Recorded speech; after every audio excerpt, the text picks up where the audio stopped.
இந்த மூன்றாவது குடும்ப ஆசீர்வாத எழுப்புதல் அக்கினி அபிஷேக இந்த முகாமுக்கு உங்கள் ஒவ்வொருவரையும் இயேசுவின் நாமத்தினாலே அன்போடு உங்களை நான் வாழ்த்துகிறேன். ஹல்லேலூயா. நிச்சயமாகவே உங்களுடைய குடும்பத்தில் கர்த்தர் பெரிய காரியங்களை அவர் செய்தருளுவார். எத்தனை பேர் விசுவாசிக்கிறீங்க? ஹல்லேலூயா. தேவனாகிய கர்த்தர் குடும்பங்களை குறித்து மிகவும் கரிசனை உள்ளவராக இருக்கிறார். எனக்கு இன்னும் திருமணமே ஆகலையே, நான் இங்கே எனக்கும் இந்த கூட்டத்திற்கும் என்ன சம்பந்தம் அப்படின்னு நீங்கள் உட்கார்ந்து கொண்டு இருக்கலாம். சீக்கிரத்தில் உங்களுக்கு திருமணம் ஆக போகிறது. ஆகவே இங்கே சொல்லப்படுகிற ஒவ்வொரு காரியங்களும் உங்களுக்குரியதாக இருக்கிறது. திருமணத்துக்கு உங்களை ஆயத்தமாக்குகிற காரியங்களாய் அது அமையும் என்பதில் சந்தேகமே இல்லை. ஹல்லேலூயா. ஆகவே கர்த்தர் குடும்பங்களை ஆசீர்வதிக்க மிகவும் பிரியமுள்ளவராய் இருக்கிறார் என்பதில் சந்தேகமல்ல. சங்கீதம் 115 அதிகாரம் 12 வசனம் இவ்விதமாய் சொல்லுகிறது. திருப்பிக் கொள்வோம். சங்கீதம் 115:12. கர்த்தர் நம்மை நினைத்திருக்கிறார், அவர் ஆசீர்வதிப்பார். இஸ்ரவேல் குடும்பத்தாரை ஆசீர்வதிப்பார், அவர் ஆரோன் குடும்பத்தாரை ஆசீர்வதிப்பார். ஹல்லேலூயா. கர்த்தர் நம்மை நினைத்தருளுகிறார், அவர் ஆசீர்வதிப்பார். இஸ்ரவேலின் குடும்பத்தாரை ஆசீர்வதிப்பார், அவர் ஆரோனின் குடும்பத்தாரை ஆசீர்வதிப்பார். இந்த வசனத்தில், அருமையான இந்த வசனத்தில் ஒரு காரியத்தை நாம் காண்கிறோம். கர்த்தர் குடும்பத்தை ஆசீர்வதிக்கிறவர். ஹல்லேலூயா. இங்கே நாம் வாசிக்கிறோம், அவர் ஆரோனின் இஸ்ரவேலின் குடும்பத்தாரை ஆசீர்வதிப்பார். மாத்திரமல்ல, ஆரோனின் குடும்பத்தையும் ஆசீர்வதிப்பார். 2 குடும்பங்கள் இங்கே குறிப்பிடப்பட்டு இருக்கிறதை இந்த வசனத்தில் நாம் காண முடியும். முதலாவதாக இஸ்ரவேலின் குடும்பத்தார், அது யாரை குறிக்கிறது என்றால் ஒரு விசுவாசிகளினுடைய குடும்பத்தை அது குறிக்கிறதா இருக்கிறது. விசுவாசிகளின் குடும்பத்தை கர்த்தர் ஆசீர்வதிப்பாராம். மாத்திரமல்ல, ஆரோனின் குடும்பத்தார், ஆரோனின் குடும்பத்தார் என்றால் ஊழியக்காரர்களுடைய குடும்பத்தார். ஆரோன் தேவனை சேவிக்கும்படி அவன் வேறு பிரிக்கப்பட்டான், அவன் குடும்பமும் வேறு பிரிக்கப்பட்டது. ஹல்லேலூயா. அந்த குடும்பத்தையும் கர்த்தர் இங்கே குறிப்பிடுகிறதை பார்க்கிறோம். 2 குடும்பமாக இருந்தாலும் சரி, ஒரே ஒரு காரியத்தை நாம் காண முடியும், இந்த 2 குடும்பத்தையும் கர்த்தர் ஆசீர்வதிப்பார். ஹல்லேலூயா. ஏனென்றால் குடும்பத்தை ஏற்படுத்தினவரே கர்த்தர் தான். மனுக்குலத்தை அவர் உருவாக்கின பொழுது இந்த பூமியின் மேல் குடும்பங்களாக அவர்களை ஸ்தாபிக்க வேண்டும் என்று கர்த்தர் விரும்பினார். ஆகவே கர்த்தருடைய அநாதி திட்டம், தீர்மானம் என்ன என்று நீங்கள் பார்க்கும் பொழுது, குடும்பங்களை ஏற்படுத்த வேண்டும். அந்த குடும்பங்கள் எல்லாம் ஒரு சமுதாயமாய் கட்டப்பட வேண்டும். அந்த சமுதாயம் ஒரு தேசமாய் மாற வேண்டும். அந்த தேசமே அவரை தொழுது கொள்ள வேண்டும். ஆகவே ஒரு தேசத்தினுடைய முதல் யூனிட் எது என்று நீங்கள் பார்ப்பீர்கள் என்றால் அதுதான் குடும்பம். ஹல்லேலூயா. ஆகவே குடும்பத்தை ஏற்படுத்தினவரே கர்த்தர் தான். ஆதியாகமம் 1 அதிகாரத்தில் தேவன் சகலவற்றையும் அவர் உருவாக்கினார். வானத்தையும் பூமியும் உண்டாக்கினார். மாத்திரமல்ல, பூமியையும் அதில் உண்டான எல்லாவற்றையும், ஜீவராசிகளையும் எல்லாவற்றையும் உண்டாக்கிவிட்டு அதை கண்டு அவர் மகிழ்ந்தாராம். என்ன சொன்னார்? எல்லாம் ரொம்ப அருமையா இருக்கு, நலமா இருக்கிறது, நல்லது என்று அவர் கண்டாராம். ஒரு சகோதரர் கேட்டார், ஏன் கர்த்தர் அதை உண்டாக்கின பிறகு அதை பார்த்து நல்லதுன்னு அப்பதான் அவருக்கு தோணுச்சா? அதுக்கு முன்பதாக அது நல்லதுன்னு அவருக்கு தெரியாதா அப்படின்னு. நான் கேட்டேன், எப்பா நீ ரொம்ப கஷ்டப்பட்டு படித்து ஏதோ நீ ஒரு காரியத்தை சாதித்து விட்டாய், அப்போ உனக்கு என்ன உணர்வு இருக்கும்?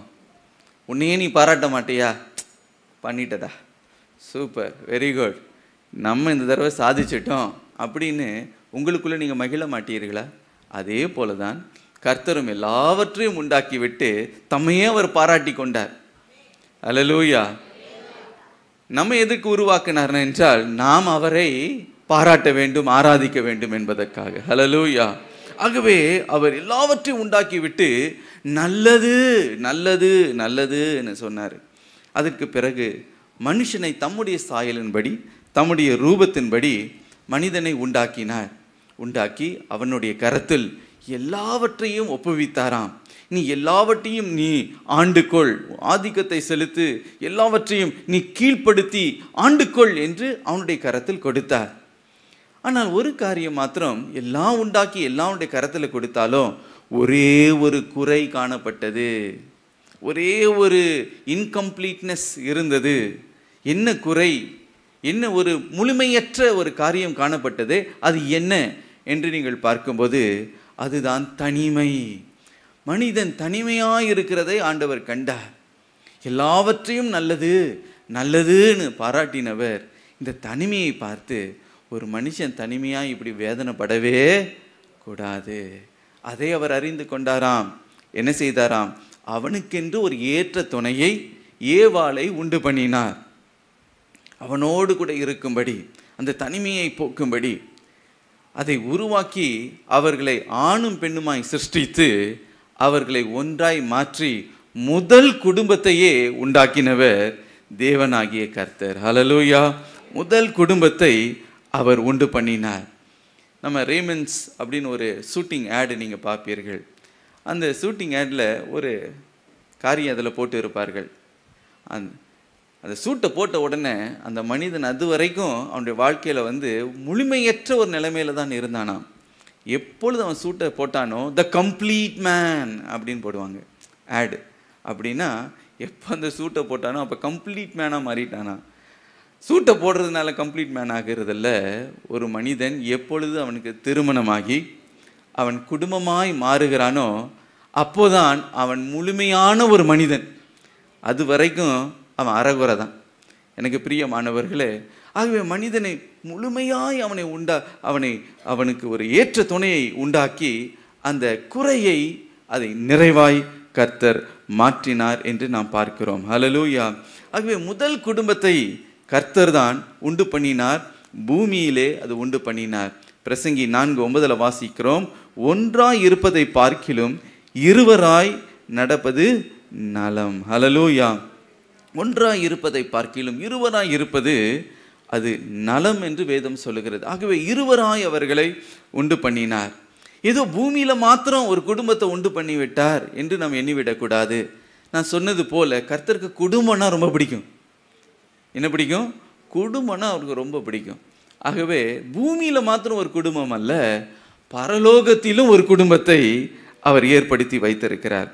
ஆகவே தான் எபேசியர் 3:14-15 வசனங்களில் அப்போஸ்தலனாகிய பவுல் இவ்விதமாய் சொல்லுகிறார், இது நிமித்தம் நான் பரலோகத்திலும் பூலோகத்திலும் உள்ள முழு குடும்பத்திற்கும் நாமக்காரனராகிய நம்முடைய கர்த்தராய் இருக்கிற இயேசு கிறிஸ்துவினுடைய பிதாவை நோக்கி முழங்கால் படியிட்டு, இது நிமித்தம் நான் பரலோகத்திலும் பூலோகத்திலும் உள்ள முழு குடும்பம். ஹல்லேலூயா!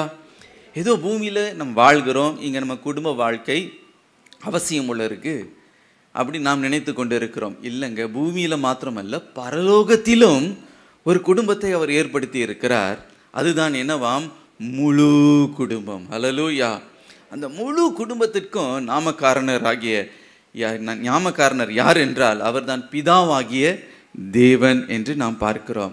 ஆகவேதான் வேதம் சொல்லுகிறது, அவர் குடும்பத்தை ஆசீர்வதிக்கிறவர். இஸ்ரவேலின் குடும்பத்தாரை ஆசீர்வதிக்கிறார், ஆரோனின் குடும்பத்தாரை ஆசீர்வதிக்கிறார். இன்றைக்கு உங்களுடைய குடும்பத்தை அவர் ஆசீர்வதிப்பார். ஹல்லேலூயா! அவர் ஆசீர்வதிக்கும் பொழுது நம்முடைய குடும்பம் எப்படிப்பட்ட ஒரு குடும்பமாய் விளங்கும்? கர்த்தர் எதிர்பார்க்கிற குடும்பம் எப்படிப்பட்ட குடும்பமாய் இருக்க வேண்டும் என்பதை வேதத்தில் பல உதாரணங்கள் எழுதப்பட்டு இருக்கிறது. நம்முடைய பக்தி விருத்திக்காக, நம்முடைய பிரயோஜனத்திற்காக. இவற்றில் ஒரு 3 காரியங்களை நாம் சுருக்கமாக நாம் தியானிக்க போகிறோம். முதலாவதாக ஈசாக்கின் குடும்பத்தை நாம் பார்க்க போகிறோம். ஈசாக்கினுடைய குடும்பம் எப்படிப்பட்ட குடும்பம்? அது இனிமையான குடும்பம். எழுதி கொள்ளுங்க, இனிமையான ஒரு குடும்பம். ஈசாக்குடைய குடும்பம் இனிமையான ஒரு குடும்பம். இரண்டாவதாக மனோவாவின் குடும்பத்தை நாம் பார்க்கிறோம். மனோவாவின் குடும்பத்தில் என்ன ஆசீர்வாதம் காணப்பட்டது? ஒரு மன குடும்பம். அந்த குடும்பத்தில் ஒரு மனம் காணப்பட்டது. மூன்றாவதாக சகரியா என்ற மனிதனுடைய குடும்பத்தை பார்க்கிறோம். இது என்ன குடும்பம் என்றால் ஒரு ஆவிக்குரிய குடும்பம்.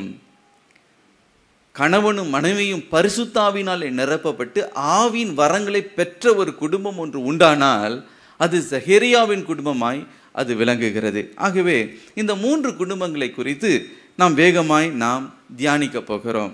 முதலாவதாக ஈசாக்கினுடைய குடும்பம். இந்த குடும்பம் எப்படிப்பட்ட குடும்பம்? இனிமையான ஒரு குடும்பம். என்ன இனிமை? நீங்கள் ஆதியாகமம் 26ஆம் அதிகாரம் 8ஆம் வசனத்தை தயவு செய்து திருப்பிக் கொள்ளுங்கள், வாசிக்க கேட்போம். ஆதியாகமம் 26:8. அவன் அங்கே நெடுநாள் தங்கியிருக்கையில் பெலிஸ்தியருக்கு ராஜாவாகிய அபிமெலேக்கு ஜன்னல் வழியாய் பார்க்கும்போது ஈசாக்கு தன் மனைவியாகிய ரெபெக்காளோடே விளையாடி கொண்டிருக்கிறதை கண்டான்.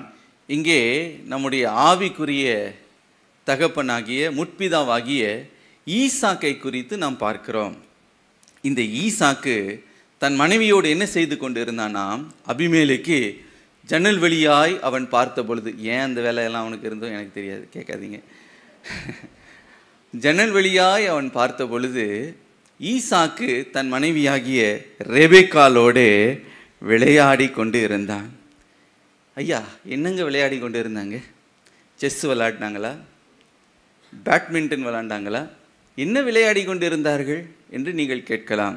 ஆங்கிலத்தில் அருமையாக எழுதப்பட்டிருக்கிறது, அவன் he was showing endearment to his wife. அப்படி என்றால் தன் மனைவியின் இடத்துல அவன் அன்பை, பாசத்தை அவன் காண்பித்து கொண்டு இருந்தானாம். அல்லேலூயா. இன்னும் சரியான வார்த்தை சொல்லணும்னா தன் மனைவியை அன்போடு கொஞ்சி கொண்டிருந்தான்.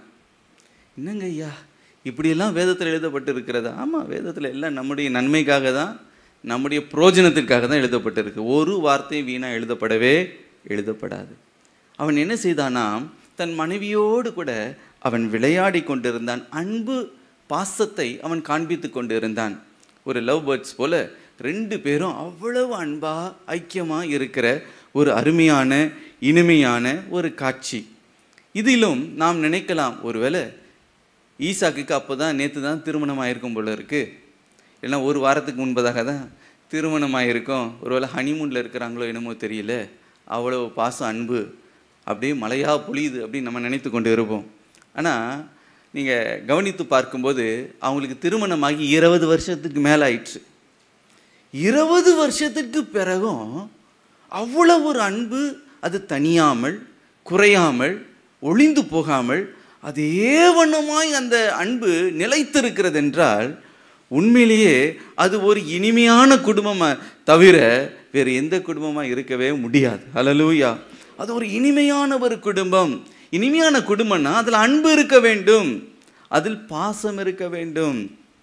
ஈசாக்கினுடைய குடும்பம் ஒரு இனிமையான ஒரு குடும்பம். 20 வருஷம் ஆனாலும் அந்த அன்பு ஒளிந்து போகவே இல்லை. அவர்கள் வயதானா கூட எப்படி முதல் நாள் திருமணமான அந்த முதல் நாளில் என்ன அன்பு இருந்ததோ 20 வருஷத்துக்கு பிறகும் அதே அன்பு நீடித்து கொண்டே இருக்கிறதை காணும் பொழுது உண்மையிலேயே மகிழ்ச்சியாக இருக்கிறது, ஆச்சரியமாய் இருக்கிறது. பொதுவாக புதிதாய் திருமணமானவர்கள் அந்த ஒரு 2 வருஷம் 3 வருஷம் 4 வருஷம்தான் ரொம்ப அன்பாக இருப்பார்கள். அந்த அன்புக்கு அளவே இருக்காது. சிலர் திருமணத்துக்கு முன்பதாக தான் எல்லாம் அன்பும் இருக்கும். எப்போ திருமணம் ஆச்சோ அன்னிலிருந்து அப்படி ஆப்போசிட்டாக மாறிடுவாங்க. ஆனால் இங்கே அப்படி இல்லை. ஒரு தூய்மையான குடும்பம், தேவனால் ஏற்படுத்தப்பட்ட ஒரு குடும்பம். கர்த்தரே அவர்கள் இருவரையும் கணவனும் மனைவியாய் அவரே இணைத்தார். அந்த குடும்பத்தில் என்ன காணப்பட்டது என்றால் ஒரு அருமையான இனிமையான அன்பு காணப்படுகிறதை பார்க்கிறோம். அந்த அன்பை வெளிப்படுத்துவதில் ஈசாக்கு வெட்கப்படவே இல்லை. ஆனால் வெளியில் மாத்திரம் பாருங்கள், இந்த சில குடும்பத்தில் வெளியில் நின்று சண்டை போடுறது மாத்திரம் நல்ல வெளியே காண்பிக்கிறார்கள். பிள்ளைகள் இடத்துல கணவனும் மனைவியும் அப்படி அடிச்சுக்கிறத பிள்ளைகள் பார்க்குது. ஓ, இதுதான் திருமண வாழ்க்கையா, நம்ம கல்யாணமே கட்டிக்கூடாது போல இருக்கு அப்படின்னு பிள்ளைங்க பார்த்து பயப்படுது. தாயின் தகப்பனை அடித்து கொள்ளுக்கிறத பார்க்குது, அவங்க சண்டை போடுறதெல்லாம் பார்த்து, அவங்க வாக்குவாதம் பண்ணுறத பார்த்து பிள்ளைங்க பயப்படுறாங்க. இதே போல் நம்மளும் மாட்டி, நம்மளும் சிக்கி, நம்மளும் கஷ்டப்படணுமா? அதுக்கு நம்ம திருமணமே செய்யாமல் இருந்து கொள்ளலாமேன்னு இப்போ ஒரு சந்ததி, இப்போ திருமணமே நாங்கள் செய்ய மாட்டோன்னு ஒரு சந்ததி இப்போ எழும்பியிருக்கு. உங்களுக்கு தெரியுமா தெரியாதோ? எந்த நீங்கள் யங் பீப்புளை கேட்டாலும் அவங்க மேரேஜ் எப்போன்னு கேட்டால் இப்போ வேண்டாம் இப்போ வேண்டாம் இப்போ வேண்டான்னு அவங்க மேரேஜ் தள்ளி போட்டுக்கிட்டே போகிறாங்க. ஏன்னா கணவன் மனைவிக்குள்ளே அந்த அன்பு இல்லாததுனால, அதை வெளிப்படையாக அவங்க காண்பிக்காததுனால, அவங்க காண்பிக்கிறதெல்லாம் ஒரு நெகட்டிவ் தான், சண்டையும் ஆர்கியூமெண்ட்டும். இதை பார்த்து பார்த்து இந்த திருமணனாலே ஒரு பெரிய ஏதோ ஒரு என்ன சொல்கிறது, ஏதோ ஒரு ஜெயிலில் போடுறது போல் ஒரு ஃபீலிங் அவங்களுக்கு வந்துடுது. எனக்கு பிரியமானவர்களே, ஆனால் ஈசாக்கு தன்னுடைய அன்பை தன்னுடைய மனைவியாகிய ரெபெக்காளின் இடத்துல காண்பிப்பதில் அவன் கூச்சப்படவே இல்லை. வெளிப்படையாய் அவன் காண்பித்தான். அபிமெலேக்கு அது கண்டு அவனும் பிரமித்தான். இந்த வயதிலும் இத்தனை வருஷம் ஆன பிறகும் இவ்வளவு ஐக்கியமாக இருக்கிறார்களே, இவ்வளவு அன்பு பாசம் அவர்களுக்குள்ளே இருக்கிறதே என்று. ஆம் பிரியமானவர்களே, கர்த்தர் ஒரு குடும்பத்தை ஆசீர்வதிக்கும் போது அந்த குடும்பத்தில் கணவன் மனைவி நடுவே ஒரு இனிமையான அன்பு காணப்படும். ஹல்லேலூயா. அப்படிப்பட்ட அன்பை நாம் காண்பிக்க வேண்டும் என்று கர்த்தர் விரும்புகிறார். கர்த்தருடைய விருப்பம் என்ன? அவருடைய வார்த்தை என்ன சொல்லுகிறது? கணவர்களே, நீங்கள் மனைவியினிடத்தில் அன்பாயிருங்கள், ஈசாக்கை போல அன்பாயிருங்கள். Show your love to your wife என்று கர்த்தர் சொல்லுகிறார். அதான் கர்த்தருடைய விருப்பம். கணவனும் மனைவி பிரிந்து இருக்கணும் என்பது அவருடைய சித்தம் அல்ல. கணவனும் மனைவியும் எப்பொழுது பார்த்தாலும் சண்டை போட்டு கொண்டு இருக்கணும் என்பது அவருடைய சித்தம் அல்ல. புருஷர்களே, உங்களுடைய மனைவியிடத்தில் அன்பாயிருங்கள். ஹல்லேலூயா. அப்பொழுதுதான் ஒரு குடும்பம் இனிமையான ஒரு குடும்பமாக இருக்கும். ஆகவே தான் பாருங்க, ஈசாக்குடைய குடும்பத்தை பற்றி வேதத்தில் எழுதப்படும் பொழுது அவன் தன் மனைவியாகிய ரெபெக்காளோடு விளையாடி கொண்டு இருந்தான் என்று அவ்வளவு அழகாய் எழுதப்பட்டிருக்கிறது. இன்றைக்கு ஒருவேளை நம்முடைய குடும்பத்தை பற்றி எழுதப்படும் என்றால் என்ன எழுதுவாங்க? விளையாடி கொண்டு இருந்தார்களா? இல்லைங்க, அது பூனையும் நாயும் மாதிரி அப்படி தான் இருப்பாங்க. இல்லைன்னா பாம்பும் கீரி புள்ள மாதிரி தான், எப்போவுமே ஏட்டி போட்டி தான், அங்கே எப்போவுமே சண்டை தான், ஒருத்தரை திட்டுக்கிறதும், ஒருத்தரை இன்சல்ட் பண்ணுறதும், ஒருத்தரை கேவலமாக பேசுகிறதும், இதுதான் அவங்களுடைய குடும்பம்னு நம்மளை பற்றி எழுதி வைப்பார்களா? நம்மை பற்றி என்ன எழுதப்படும்? எனக்கு பிரியமானவர்களே, இங்கே ஒரு அருமையான உதாரணம், அருமையான ஒரு எக்ஸாம்பிள் நமக்கு முன்பதாக ஒரு குடும்பம் இருக்கிறது. அது என்ன குடும்பம் என்றால் அதுதான் ஈசாக்கின் குடும்பம். ஹல்லேலூயா. நம்மை பற்றி மற்றவர்களிடத்தை கேட்டால் இவங்க குடும்பம் எப்படிங்கன்னு விசாரிச்சா அவங்க என்ன சொல்லுவாங்க? பகுதிட்டுக்க, ஐயோ, காலையில் அவங்க எல்லாம் காலையிலேயே பைபிள்லாம் எடுத்துகிட்டு போயிடுவாங்க. எங்கே போவாங்க? சர்ச்சுக்கு போவாங்க. வீட்டுக்கு வந்து ஈவினிங் ஆனால் தெரியுங்க, அட்டே அப்பா, தட்டால் புட்டால் டுமால் டிமில், அப்படியே ஒரே யுத்த களமாக மாறிடும் அப்படின்னு சொல்லுவாங்களா? யுத்தம் கலைனா ஆவிக்குரிய யுத்தம் இல்லை, ஸ்பிரிச்சுவல் வார்ஃபேர் இல்லை, இது வேறு வார்ஃபேர் நடக்கும். வேளச்சேரியில் என்னுடைய மனைவியுடைய வீடு இருக்குது. ஸோ அங்கே நான் சில நேரத்தில் போய் தங்கியிருப்பேன். அப்போ இங்கே பக்கத்து வீட்டில் வந்து ஒரு தெலுங்கு ஃபேமிலி பாருங்கள். அங்கே ஒரு இரவு கூட நீங்கள் நிம்மதியாக தூங்க முடியாது. இரவாச்சுன்னா ஒரே சண்டை கூப்பாடு தான், ஓ தட்டா அப்படிட்டான். அதில் அந்த அம்மா அலறுவாங்க பாருங்க. எனக்கு இங்கே அடிவயிறெல்லாம் இங்கே கலகும். அந்த ஆள் என்னமோ கொலை பண்ணுறான் போல இருக்குன்ற எனக்கு ஒரு ஃபீலிங். ஓயோயோயோன்னு கத்துவாங்க. அப்படி ஒரு கூச்சல். இந்த ஒரு கூச்சல் இப்படி போகுதுன்னு பார்த்தா அங்கே பிள்ளைங்களும் அந்த சண்டையில் அவங்களும் இணைந்து கொள்வாங்க. அவங்க ஒரே தெலுங்கில் பேசுகிறேன், எனக்கு பாதினா புரியாது என்ன சொல்கிறாங்கன்னு. ஆனால் ஒன்று தெரியும், நாளைக்கு யாரும் அங்கே பணமாக இருக்க போகிறாங்க ஆக்கும் அப்படின்னு. அடுத்த நாள் நான் போய் மாடியில் போய் பார்க்குறேன், நேற்று இந்த கூச்சல் போட்டாங்களே, நாளைக்கு யாரும் உயிரோடு இருக்காங்களா இல்லையான்னு பார்த்தா அந்த அம்மா ஒன்றுமே இல்லாத மாதிரி தண்ணி பாய்ச்சிட்டு இருப்பாங்க அந்த செடிக்கெல்லாம். இந்த அம்மா தான் நான் அப்படி கூச்சல் போட்டுச்சு அப்படின்னு நான் பார்ப்பேன். ஏன்னா சரி அடுத்த இரவாவது சந்தோஷமாக இருப்பாங்கன்னு பார்த்தா திரும்பவும் 1 மணி வரைக்கும் ஐயோ அவங்க அலற சத்தம்லாம் கேட்டிங்கன்னா நீங்கள் பயந்துருவீங்க. அப்படி ஒரு அலற சத்தம், அப்படி ஒரு சண்டை, பாத்திரங்கிறதுலாம் பறக்கிற சத்தம், டம்மால் டிமில் தான். நீங்கள் யுத்த காலத்துக்கு நீங்கள் லெபனான் இஸ்ரேல் பார்டர்லாம் போக வேண்டாம், அங்கே போனாலே தெரியும் எப்படிப்பட்ட யுத்தம் நடக்குதுன்னு. எனக்கு பிரியமானவர்களே, அப்படி ஒரு பெரிய சண்டை, அப்படி ஒரு கூப்பாடு அங்கே இருக்கும். எனக்கு பிரியமானவர்களே, நம்முடைய குடும்பத்தை பற்றி என்ன சொல்லுவார்கள்? ஈசாக்கினுடைய குடும்பத்தை பற்றி வேதம் சொல்லுகிறது, அது ஒரு இனிமையான குடும்பம், அங்கே அன்பு காணப்பட்டது. ஹல்லேலூயா. அங்கே சண்டை இல்லை, அது யுத்த களம் அல்ல. அபிமெலேக்கு பக்கத்து வீட்டுக்காரன் பார்த்து அவனே ஆச்சரியப்பட்டு பிரமிக்கிற அளவுக்கு 20 வருஷம் பிறகும் அந்த அன்பு நிலைத்திருந்து ஓயாமல் தணிந்து போகாமல் அதே அன்பு நீடித்திருக்கிறதை பார்த்து மிகவும் ஆச்சரியப்படத்தக்க ஒரு குடும்பம்தான் இந்த ஈசாக்கினுடைய குடும்பம். ஹல்லேலூயா. ஈசாக்கு பாருங்க, தன்னுடைய மனைவியை புது மனைவியை போல தான் அவன் நடத்தினான் என்று பார்க்கிறோம். அப்படிதான் நாமும் நடத்த வேண்டும். சரி, அவன் நடத்தினதற்கு காரணம் என்ன, அந்த குடும்பத்தின் விசேஷம் என்ன என்று நாம் பார்க்கும்போது, எனக்கு பிரியமானவர்களே, ஒரு கணவன் அந்த அளவுக்கு மனைவியின் இடத்தில் அன்பு காட்டுகிறதற்கு ஒரு காரணம் என்னவென்றால், ரெபெக்காளின் இடத்துல ஒரு அருமையான ஒரு குணாதிசயம் காணப்பட்டது. என்ன அந்த குணாதிசயம் என்று நீங்கள் பார்க்கும்போது, ரெபெக்காள் தன்னுடைய கணவனாகிய ஈசாக்கை அவன் எப்பொழுதுமே மரியாதை கொடுத்து கனம் பண்ணினாள் என்று நம்ம வேதத்தில் வாசிக்க முடியும். நீங்கள் ஆதியாகமம் 24ஆம் அதிகாரம் 63 வசனத்திலிருந்து 65 வசனங்கள் வரை வாசித்து பார்க்கும் பொழுது, இப்பொழுது இந்த ஈசாக்கு வயல்வெளியிலே அவன் அமர்ந்து அவன் தியானம் பண்ணி கொண்டு இருந்தானாம். என்ன பண்ணி கொண்டு இருந்தான்? தியானம் பண்ணி, தேவனுடைய வார்த்தையை தியானம் பண்ணி கொண்டு, கர்த்தரை அவன் தியானம் பண்ணி கொண்டு இருந்தான். ஈசாக்கு ஒரு ஆவிக்குரிய ஒரு மனிதன். கர்த்தரை தியானம் பண்ணி கொண்டு இருக்கும் பொழுது, அப்பொழுதுதான் எலியேசர் இந்த ரெபெக்காளை அவன் அழைத்து கொண்டு வருகிறான். தனக்காக, இந்த ஈசாக்குக்காக நியமிக்கப்பட்ட இந்த ரெபெக்காளை அவன் ஒட்டகத்தில் அழைத்து கொண்டு வருகிறான். அதை கண்ட உடனே ஈசாக்குக்கு ரொம்ப மகிழ்ச்சி. ஓ, என்னுடைய வருங்கால மனைவி வருகிறாள் என்று அறிந்த உடனே அவனுடைய தியானத்திலிருந்து எழும்பி அவளை வரவேற்கும்படி அந்த ஒட்டகங்களுக்கு முன்பதாக அவன் எதிர்கொண்டு செல்கிறான். எதிர்கொண்டு சென்ற பொழுது இந்த ரெபெக்காள் எலியேசரை குறித்து அவள் விசாரிக்கிறார். வேலைக்காரன் இடத்துல அந்த மனிதன் யார், எதிர்கொண்டு வருகிற அந்த மனிதன் யார்? அவர்தான் உங்களுடைய ஹஸ்பண்ட் என்று சொன்ன உடனே, உன்னுடைய கணவராய் மாறப்போகிறவர் என்று சொன்ன உடனே ஒரு காரியத்தை அவள் செய்தால் பாருங்க. பக்கத்தில் வந்து அந்த ஒட்டகத்தில் இருந்துக்கிட்டு, ஹலோ, ஹாய், எப்படி இருக்கீங்க, நீ தான் அந்த ஈசாக்கா, உன் ப்ரொஃபைல்லாம் பார்த்தேன் அப்படின்னு சொல்லலை. உடனடியாக என்ன செய்தாள் என்றால், அந்த ஒட்டகத்திலிருந்து அவள் இறங்கினாள். ஹல்லேலூயா. அது எதை குறிக்கிறது? தன்னுடைய கணவனுக்கு செலுத்த வேண்டிய அந்த மரியாதையை, அந்த கணத்தை அவள் தவறாமல் அவள் செலுத்தினாள். ஹல்லேலூயா. சில மனைவிமார்கள் இன்னுமே பார்த்தீங்கன்னா அந்த ஒட்டகத்து மேலே தான் உட்காந்துக்கிட்டு இருக்கிறாங்க.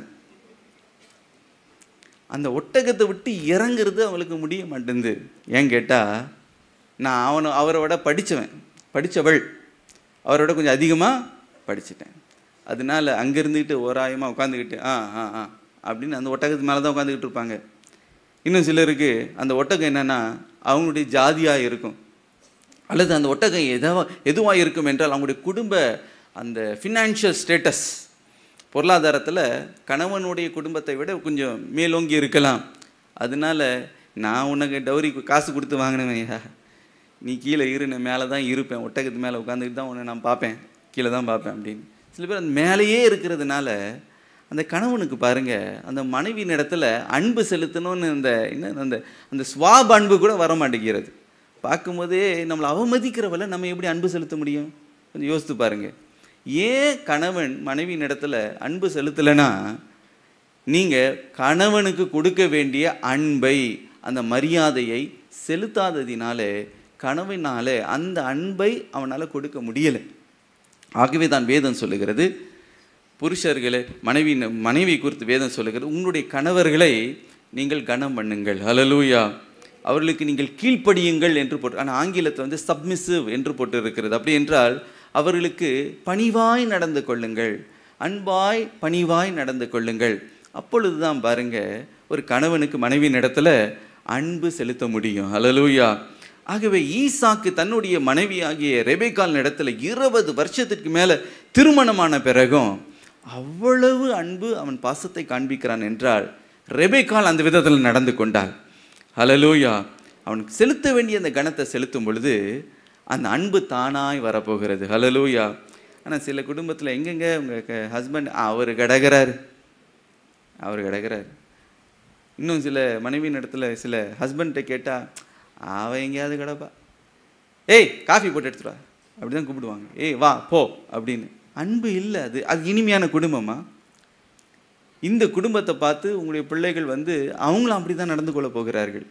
Are you setting an example for the next generation? அதை நம்ம யோசிக்கிறது இல்லை பாருங்க எனக்கு பிரியமானவர்களே. ஆனால் கர்த்தர் இன்றைக்கு ஈசாக்கின் குடும்பத்தை அவர் முன்வைக்கிறார். என்ன முன்வைக்கிறார் என்றால், அவள் கணவனுக்கு செலுத்த வேண்டிய கனத்தை, மரியாதையை, பணிவை அவள் செலுத்தினாள். இந்த ஈசாக்கும் பாருங்க தன்னுடைய மனைவியினிடத்தில் அன்பு கூர்ந்தான். ஹல்லேலூயா. விளையாடி கொண்டு இருந்தான். அப்படிப்பட்ட ஒரு இனிமையான ஒரு குடும்பமாக நம்முடைய குடும்பத்தை கர்த்தர் மாற்ற வேண்டும் என்று விரும்புகிறார். மாத்திரமல்ல, அந்த ஒட்டகத்திலிருந்து இறங்கின அந்த ரெபெக்காள் இன்னொரு காரியத்தை செய்தாலாம். அவள் முக்காடு போட்டு கொண்டாள். ஏன் கணவனுக்கு முன்பதாக முக்காடு போட்டாள்? எனக்கு பிரியமானவர்களே, ஒன்று பணிவை குறிக்கிறது மாத்திரமல்ல, அவள் அதன் மூலமாய் ஒரு காரியத்தை காண்பிக்கிறாள். நான் என் கணவனுக்குரியவன், கணவனுக்குரியவள், அவர் எனக்குரியவர் என்பதை அங்கே தெளிவாய் அவள் காண்பிக்கிறார். நீங்கள் சாங் ஆஃப் சாலமோன் 2ஆம் அதிகாரம் உன்னத பாட்டு 2:16 வாசித்து பார்க்கும் பொழுது அங்கே அந்த பிரைட் என்ன சொல்லுகிறாள் என்றால், என் நேசர் என்னுடையவர், நான் அவருடையவள் என்று அவள் சொல்லுகிறாள். ஹல்லேலூயா. அப்படி என்ற முக்காடு போடும் பொழுதே என்றைக்கு அவள் திருமணம் செய்தாலோ அன்றையிலிருந்து ஒரு தீர்மானத்தை அவள் எடுக்கிறாள். நான் யாருக்குரியவன்? என்னுடைய கணவனுக்குரியவன். ஹல்லேலூயா. அதே போல ஈசாக்கு என்ன சொல்ல வேண்டும்? நான் என்னுடைய மனைவியாகிய ரெபெக்காளுக்குரியவன் என்று. ஹல்லேலூயா. ஆனால் நடக்கிறது என்னன்னா, அப்படி முக்காடு போட்டு நான் அவனுக்கு தான் சொந்தம், அவர் எனக்கு தான் சொந்தம் என்ற அந்த பொசசிவ் லவ், அந்த ஐக்கிய அன்பு அங்கே இல்லாததுனால தான் எல்லாம் போராட்டமும் அங்கே தான் ஆரம்பிக்கிறது. ஒரு கணவர் சொன்னார் பாருங்க, வீட்டுக்கு நான் ஆஃபீஸ்லேருந்து ரொம்ப லேட்டாக வருவேங்க, வந்தால் ரொம்ப களைப்பாக நான் போய் மேஜையில் உட்காந்தா ஒரு காஃபி குடிக்கிறீங்களான்னு ஒரு போட்டு தர கட்டி பரவாயில்ல, குடிக்கிறீங்களான்னு கூட கேட்க மாட்டேன். மாத்திரமல்ல, அவளை பார்த்தீங்கன்னா அப்படியே தலலாலங்குளமாக, ஒரு ஒழுங்காக ட்ரெஸ் பண்ணாமல், அன்னைக்கு குளிக்காமல், ஒரு கணவன் வராரு, அவர் எப்படி வரவேற்கணும், அவனை எப்படி பிரியப்படுத்தணும், அந்த ஒரு உணர்வே கிடையாது. பரட்டை தலையோடு குளிக்காமல், பல் விளக்காமல், காஃபி குடிச்சிங்களா குடிக்கலையா அது ஒன்றும் கேட்குறதும் கிடையாது. இப்போ ஈசாக்கு போல் விளையாடணுன்னா எப்படிங்க விளையாட முடியும்? சரி, ப்ராக்டிக்கலாக யோசிக்கணும் குடும்பத்தில். அப்படி இருக்கும்போது கணவனுக்கு வெறுப்பாக இருக்கும். ஆனால் அதே கணவன் சொல்லுகிறார், எங்கள் பக்கத்தில் இந்த மாலுக்கு போகலாம், அங்கே ஷாப்பிங் போகலன்னா பொறாப்பற மேக்கப். அப்போ எனக்கு போடலை மேக்கப், யாருக்கு தான் போட்டா? யாருக்கு போடுற நீ makeup? for whom you are putting all the makeup? கணவனுக்கு நீ ரெபெக்காளா இருப்பா என்றால் முக்காடு போட்டு, ஏன் அழகு என்னுடைய எல்லாமே யாருக்கு தான்? ஒருத்தங்களை இம்ப்ரெஸ் பண்ணணும்னா யாரை இம்ப்ரெஸ் பண்ணணும்? ஏன் கணவனை நான் இம்ப்ரெஸ் பண்ணணும். ஊராம்பட்டவனை இம்ப்ரெஸ் பண்ணுறதுக்கான மேக்கப் போடுறேன்.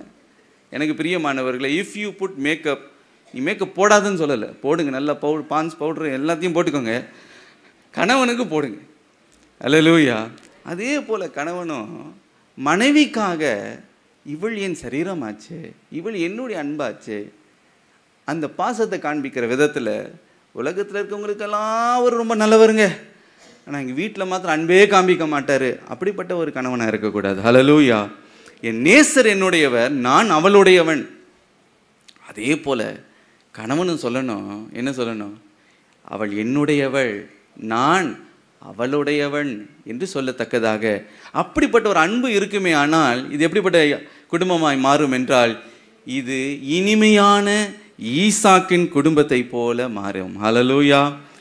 பழைய ஏற்பாட்டு நாட்களிலேயே பாருங்க, புதிய ஏற்பாட்டு அந்த உன்னதமான நிலையில இவருடைய குடும்பம் இருக்கிறதை பார்த்து ஆச்சரியப்படத்தக்கதான ஒரு குடும்பமாக இருக்கிறது. எபேசியர் 5:25 வாசிக்கிறோம், புருஷரே உங்கள் மனைவிகளின் இடத்தில் அன்பு கூறுங்கள், அப்படியே கிறிஸ்து சபையில் அன்பு கூர்ந்தார். கொலோசியர் 3:18, எபேசியர் 5:22 சொல்லுகிறது, மனைவிகளே கர்த்தரு கேற்றபடி உங்கள் புருஷருக்கு கீழ்ப்படியுங்கள். அப்போ ஒரு ஹஸ்பண்ட் அண்ட் ஒய்ஃப் நடுவில் கிவ் அண்ட் டேக் பாலிசி இருக்கிறது. ஹல்லேலூயா.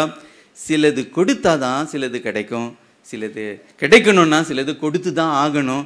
அப்போ தான் அந்த குடும்பம் ஒரு இனிமையான ஒரு குடும்பமாக இருக்கும். ஹல்லேலூயா. சரி, இதனால என்னங்க ஆசீர்வாதம்?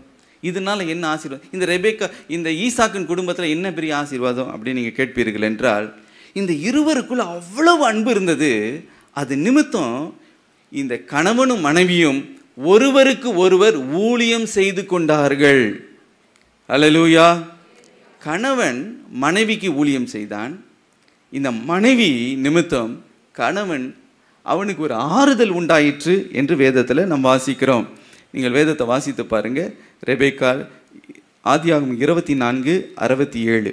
அப்பொழுது ஈசாக்கு ரெபெக்காளை தன் தாய் சாராளுடைய கூடாரத்துக்கு அழைத்து கொண்டு போய் அவளை தனக்கு மனைவியாக்கி கொண்டு அவளை நேசித்தான். ஈசாக்கு தன் தாய்க்காக கொண்டிருந்த துக்கம் நீங்கி ஆறுதல் அடைந்தான். ஹல்லேலூயா. ஈசாக்கு தன் தாய்க்காக கொண்டிருந்த துக்கம் நீங்கி ஆறுதல் அடைந்தான். ஹல்லேலூயா. இந்த ரெபெக்காள் ஈசாக்குக்கு எப்படிப்பட்டவளாய் இருந்தாலாம்? ஆறுதலாய் இருந்தாள். உபத்திரவமா இல்ல, ஆறுதலாய் இருந்தாள் என்று நாம் பார்க்கிறோம். அப்படி என்றால் ஒரு மனைவி எப்படிப்பட்ட ஊழியத்தை செய்ய வேண்டும்? கணவனுக்கு எப்படிப்பட்ட ஊழியத்தை செய்ய வேண்டும்? எனக்கு பிரியமானவர்களே, ஆறுதலாய் நீங்கள் இருக்கும்படி, பலனாய் இருக்கும்படி, உற்சாகப்படுத்தும்படி நீங்கள் உங்களுடைய கணவனுக்கு மனைவியாக ஏற்படுத்தப்பட்டிருக்கிறீர்கள் என்பதை மறந்து போகக்கூடாது. ஹல்லேலூயா. எந்த மனைவியும் நான் சொல்கிறேன், யோபின் மனைவியை மாற்ற தப்பி தவறி கூட மாறிடக்கூடாது. பாவம், அந்த மனுஷன் எல்லாவற்றையும் இழந்து, உபத்திரம், பொருளாதாரத்தை இழந்து எல்லாம் நஷ்டமாகி ஆண்டியா மாறி ஐயோ சரீரத்தில் ஒரே நோயோடு அமர்ந்து இருக்கும்போது இந்த மிஸ்ஸஸ் யோப் அவங்க வந்தாங்க. இந்த ரெபெக்காளை போல ஆறுதலாக இல்லை, அதுக்கு பதிலாக என்ன சொன்னாள்? எப்பா, இன்னுமாவும் உத்தமத்தை நீ பிடித்து கொண்டு இருப்பாய், தேவனை தூஷித்து நீ மாண்டு போ, செத்து போ அப்படின்ற. எனக்கு பிரியமானவர்களே, அப்போ எவ்வளோ வேதனையாக இருக்கும் பாருங்க. ஆனால் எதுக்காக ஆண்டவர் மனைவியை ஏற்படுத்தினார்? மனிதன் தனிமையாக இருப்பது நல்லதில்ல என்று ஏற்ற துணையை கொடுத்தார். எதற்காக? ஆறுதலாக இருக்கும்படி. ரெபெக்காள் தன்னுடைய கணவனுக்கு ஆறுதலாக இருந்ததுனால இந்த ஈசாக்கு பாருங்க, அந்த ரெபெக்காள் மேலே அவ்வளவு அன்பு வைத்திருந்தான். 20 வருஷம் ஆயிடுச்சுங்க திருமணமாகி, 20 இயர்ஸ் ஓடி போயிற்று. 20 வருஷம் கடந்து போனாலும் அதே பாசம், அதே அன்பு, அதே கனிவு அவன் காண்பித்து கொண்டே இருக்கிறான். எனக்கு பிரியமானவர்களே, அப்படி என்றால் ஒவ்வொரு மனைவியும் தன்னுடைய கணவனுக்கு எப்படி தான் இருக்கணும்? ஆறுதலின் பாத்திரமாக இருந்து அவர்களை உற்சாகப்படுத்தணும். ஒரு காரியத்தை உண்மையை சொல்லுகிறேன். என்னுடைய தாயார், என்னுடைய தகப்பனாருக்கு ரொம்ப ஆறுதலாக இருப்பாங்க. எங்கள் தகப்பனார் பாருங்க, ஊழியத்தில் எவ்வளவோ போராட்டம், சில நேரத்தில் ரொம்ப சோர்ந்து போய் வந்து விடுவார்.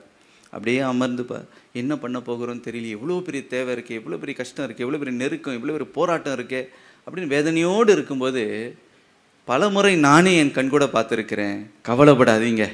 யார் சொல்லுவா? எங்கள் அம்மா சொல்லுவாங்க எங்கள் அப்பாவை பார்த்து, கவலைப்படாதீங்க, நான் உங்களுக்காக ஜெபிக்கிறேன், நான் உங்களுக்காக ப்ரேயர் பண்ணுறேன், நான் உங்களுக்காக 2 நாள் உபவாசித்து நான் ப்ரேயர் பண்ணுறேன், கர்த்தர் அற்புதத்தை செய்வார், நீங்கள் கவலைப்படாதீங்கன்னு உற்சாகப்படுத்துவாங்க. அந்த நாட்களில் எங்கள் அப்பாவுக்கு சரியாக ஆங்கிலம் வராது, இங்கிலீஷ் வராது, நல்ல தமிழ் நல்லா எழுதுவார், ஆங்கிலம் அவருக்கு வராது. இங்கே அப்பாவுக்கு ஆங்கிலம் நல்லா படித்து கொடுத்தது யாருன்னா எங்கள் அம்மா தான். உங்களுக்கு இங்கிலீஷ் வராதுன்னு கவலைப்படாதீங்க, ஏன்னா டிபார்ட்மெண்ட்டில் எங்கள் அப்பா இன்கம் டேக்ஸில் வேலை செய்ததுனால கவர்மெண்ட் ஜாபில் நிறைய எக்ஸாம்ஸ் எழுதணும். அந்த எக்ஸாமில் டியூஷன் எடுத்து எங்கள் அப்பா ப்ரமோட் ஆனதுக்கு முக்கியமான ஒரு காரணம் யாருன்னா எங்கள் அம்மா தான். எனக்கு பிரியமானவர்களே, நல்லா டியூஷன் எடுத்து நீ கவலைப்படாதீங்க, நல்லா படிங்க. எங்கள் அப்பாவுக்கு டிப்ரெஷன் ஆயிரும் சில நேரத்தில், ஐயோ இதெல்லாம் எனக்கு வராது, எனக்கு ப்ரமோஷன் கிடைக்காது போல இருக்குன்னு அவர் அப்படியே தலையை கீழே போட்டுக்கிட்டு இருப்பார். ஆனால் எங்கள் அம்மா சொல்லுவாங்க, நான் உங்களுக்கு கற்றுத்தரேன் வாங்க அப்படின்னு உட்கார வச்சு நல்லா டியூஷன் எடுப்பாங்க. பாருங்க, இப்படி தான் ஒரு மனைவி வந்து கணவன் எவ்வளவோ போராட்டம், எவ்வளவோ நிந்தை, எவ்வளவோ கஷ்டம், வேலை ஸ்தலத்தில், பிஸ்னஸில் என்னென்னமோ பாடு, வீட்டுக்கு வரும்போது அவங்கள குறை சொல்லி, நீ உதவாதவன், நீ யூஸ்லெஸ், நீ தண்டம், நீ தண்ட சோறு, நீ ஏன் இப்படி இருக்கிற, இப்படியே குறை சொல்கிறதுக்காக ஆண்டவர் உங்களை வந்து ஏற்ற துணையாக ஏற்படுத்தி கொடுத்தார். இல்லை, நீங்கள் ஆறுதலின் பாத்திரமாக இருக்கணும். ஹல்லேலூயா. நானும் இங்கே என்னுடைய தகப்பனார் இறந்து போனேன், ரொம்ப ரொம்ப உடைந்து போனேன், ரொம்ப ரொம்ப எனக்கு பலனே இல்லை. அப்போ என் மனைவி தான், நான் தைரியமாக சொல்லுவேன், மனைவி ரொம்ப என்னை தட்டி கொடுத்து என்னை ரொம்ப பலப்படுத்தி ஊழியத்தில் வந்து எனக்கு அவ்வளவு ஹெல்ப் பண்ணி, அவங்க ஊழியத்தில் டைரெக்டாக வந்து நின்று இங்கே மேடலெல்லாம் ஊழியம் செய்யலைனாலும், ஆனால் பின்புறத்தில் இருந்து நான் நல்ல ஊழியம் செய்வதற்காக எனக்கு தூணாக இருந்தவள் என்னுடைய மனைவி. உண்மையிலேயே என்னுடைய மனைவி என்னுடைய பெஸ்ட் ஃப்ரெண்டு. நான் ஒரு நாள் எனக்கு ஒரு ஷர்ட்டு கூட நான் எடுத்தது கிடையாது. உங்களுக்கு தெரியுமா? ஒரு ஷர்ட்டு கூட நான் கடையில் போய் வாங்கினது கிடையாது. ஒரு பேண்ட்டு, நான் போட்டிருக்க பேண்ட்டு பெல்ட்டிலேருந்து இந்த டை முதல் கொண்டு நான் எதுவுமே வாங்கினது கிடையாது. நான் போய் இது எனக்கு வேணும் வேணும்னு ஆசைப்பட்டு எல்லாமே என் மனைவி தான் எனக்கு கரெக்டாக என்ன எனக்கு வேணும், என்னன்னு எனக்கு தேவை. நான் ஊழியத்துக்கு கிளம்புறேன்னா அதுக்கு முன்பதாகவே துவச்சி ட்ரெஸ்ஸை அயன் பண்ணி நீட்டாக அங்கே ஹேங் பண்ணியிருப்பா ஹேங்கரில். நான் கேட்கறதுக்கு முன்னாடியே எனக்கு காஃபி அங்கே இருக்கும், கேட்கறதுக்கு முன்னாடியே சாப்பிட்றீங்களா வரீங்களான்னு கூப்பிடுவா. இதுதாங்க ஆறுதல், இதுதான் ஆறுதல். உங்கள் புருஷன் இடத்துல நீங்கள் அப்படிப்பட்ட அன்பை செலுத்தி பாருங்க. ஈசாக்கு போகிற அவரும் விளையாடி கொண்டு தான் இருப்பார். நிச்சயமா அந்த அன்பு தனியவே தனியாது. கணவனுக்கு கொடுக்க வேண்டிய அந்த கணத்தை, அந்த மரியாதை கொடுத்தா தானா அன்பு வரும். ஹல்லேலூயா. சரி, எப்போ பார்த்தாலும் மனைவி இப்படி செய்ய, புருஷன் பற்றி என்னங்க, வாட் அபவுட் த ஹஸ்பண்ட் என்று கேட்பீர்கள் என்றால், எனக்கு பிரியமானவர்களே, புருஷரும் பாருங்க மனைவிக்காக ஊழியம் செய்ய வேண்டும். ஹல்லேலூயா. ஈசாக்கு தன்னுடைய மனைவி ரெபெக்காளுக்கு ஊழியம் செய்தாரா? ஆம், ஊழியம் செய்தார். ஆதியாகமம் 25ஆம் அதிகாரம் 21ஆம் வசனம் வாசி. மலடியாய் இருந்த தன் மனைவிக்காக ஈசாக்கு கர்த்தரை நோக்கி வேண்டுதல் செய்தான்.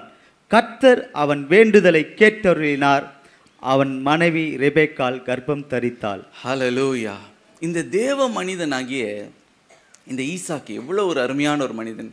அவர் தியானம் பண்ணுகிறது மாத்திரம் அல்ல, தனியாக அந்த தனிந்து போகாத அந்த அன்பை காண்பிக்கிற ஒரு மனிதன் மாத்திரம் அல்ல, தன் மனைவிக்காக அவன் ஜெபித்தான். மனைவியின் இடத்துல ஒரு குறை இருக்கிறது. என்ன குறை? பிள்ளை பெற முடியாத ஒரு மலடியாய் அவள் இருக்கிறாள். உடனே பார்த்துட்டு, எனக்கு தெரியும் உங்கள் குடும்பமே சாபம் பிடிச்ச குடும்பம், உங்கள் குடும்பத்தை என்னைக்கு வந்து உங்கள் குடும்பத்தில் நான் வந்து இணைஞ்சனோ அன்னியிலேருந்து ஒன்றும் உருப்படலை, இப்படியெல்லாம் சொல்லலை. இந்த இந்த ஈசாக்கு பாருங்க தன்னுடைய மனைவிக்காக ஜெபித்தார்.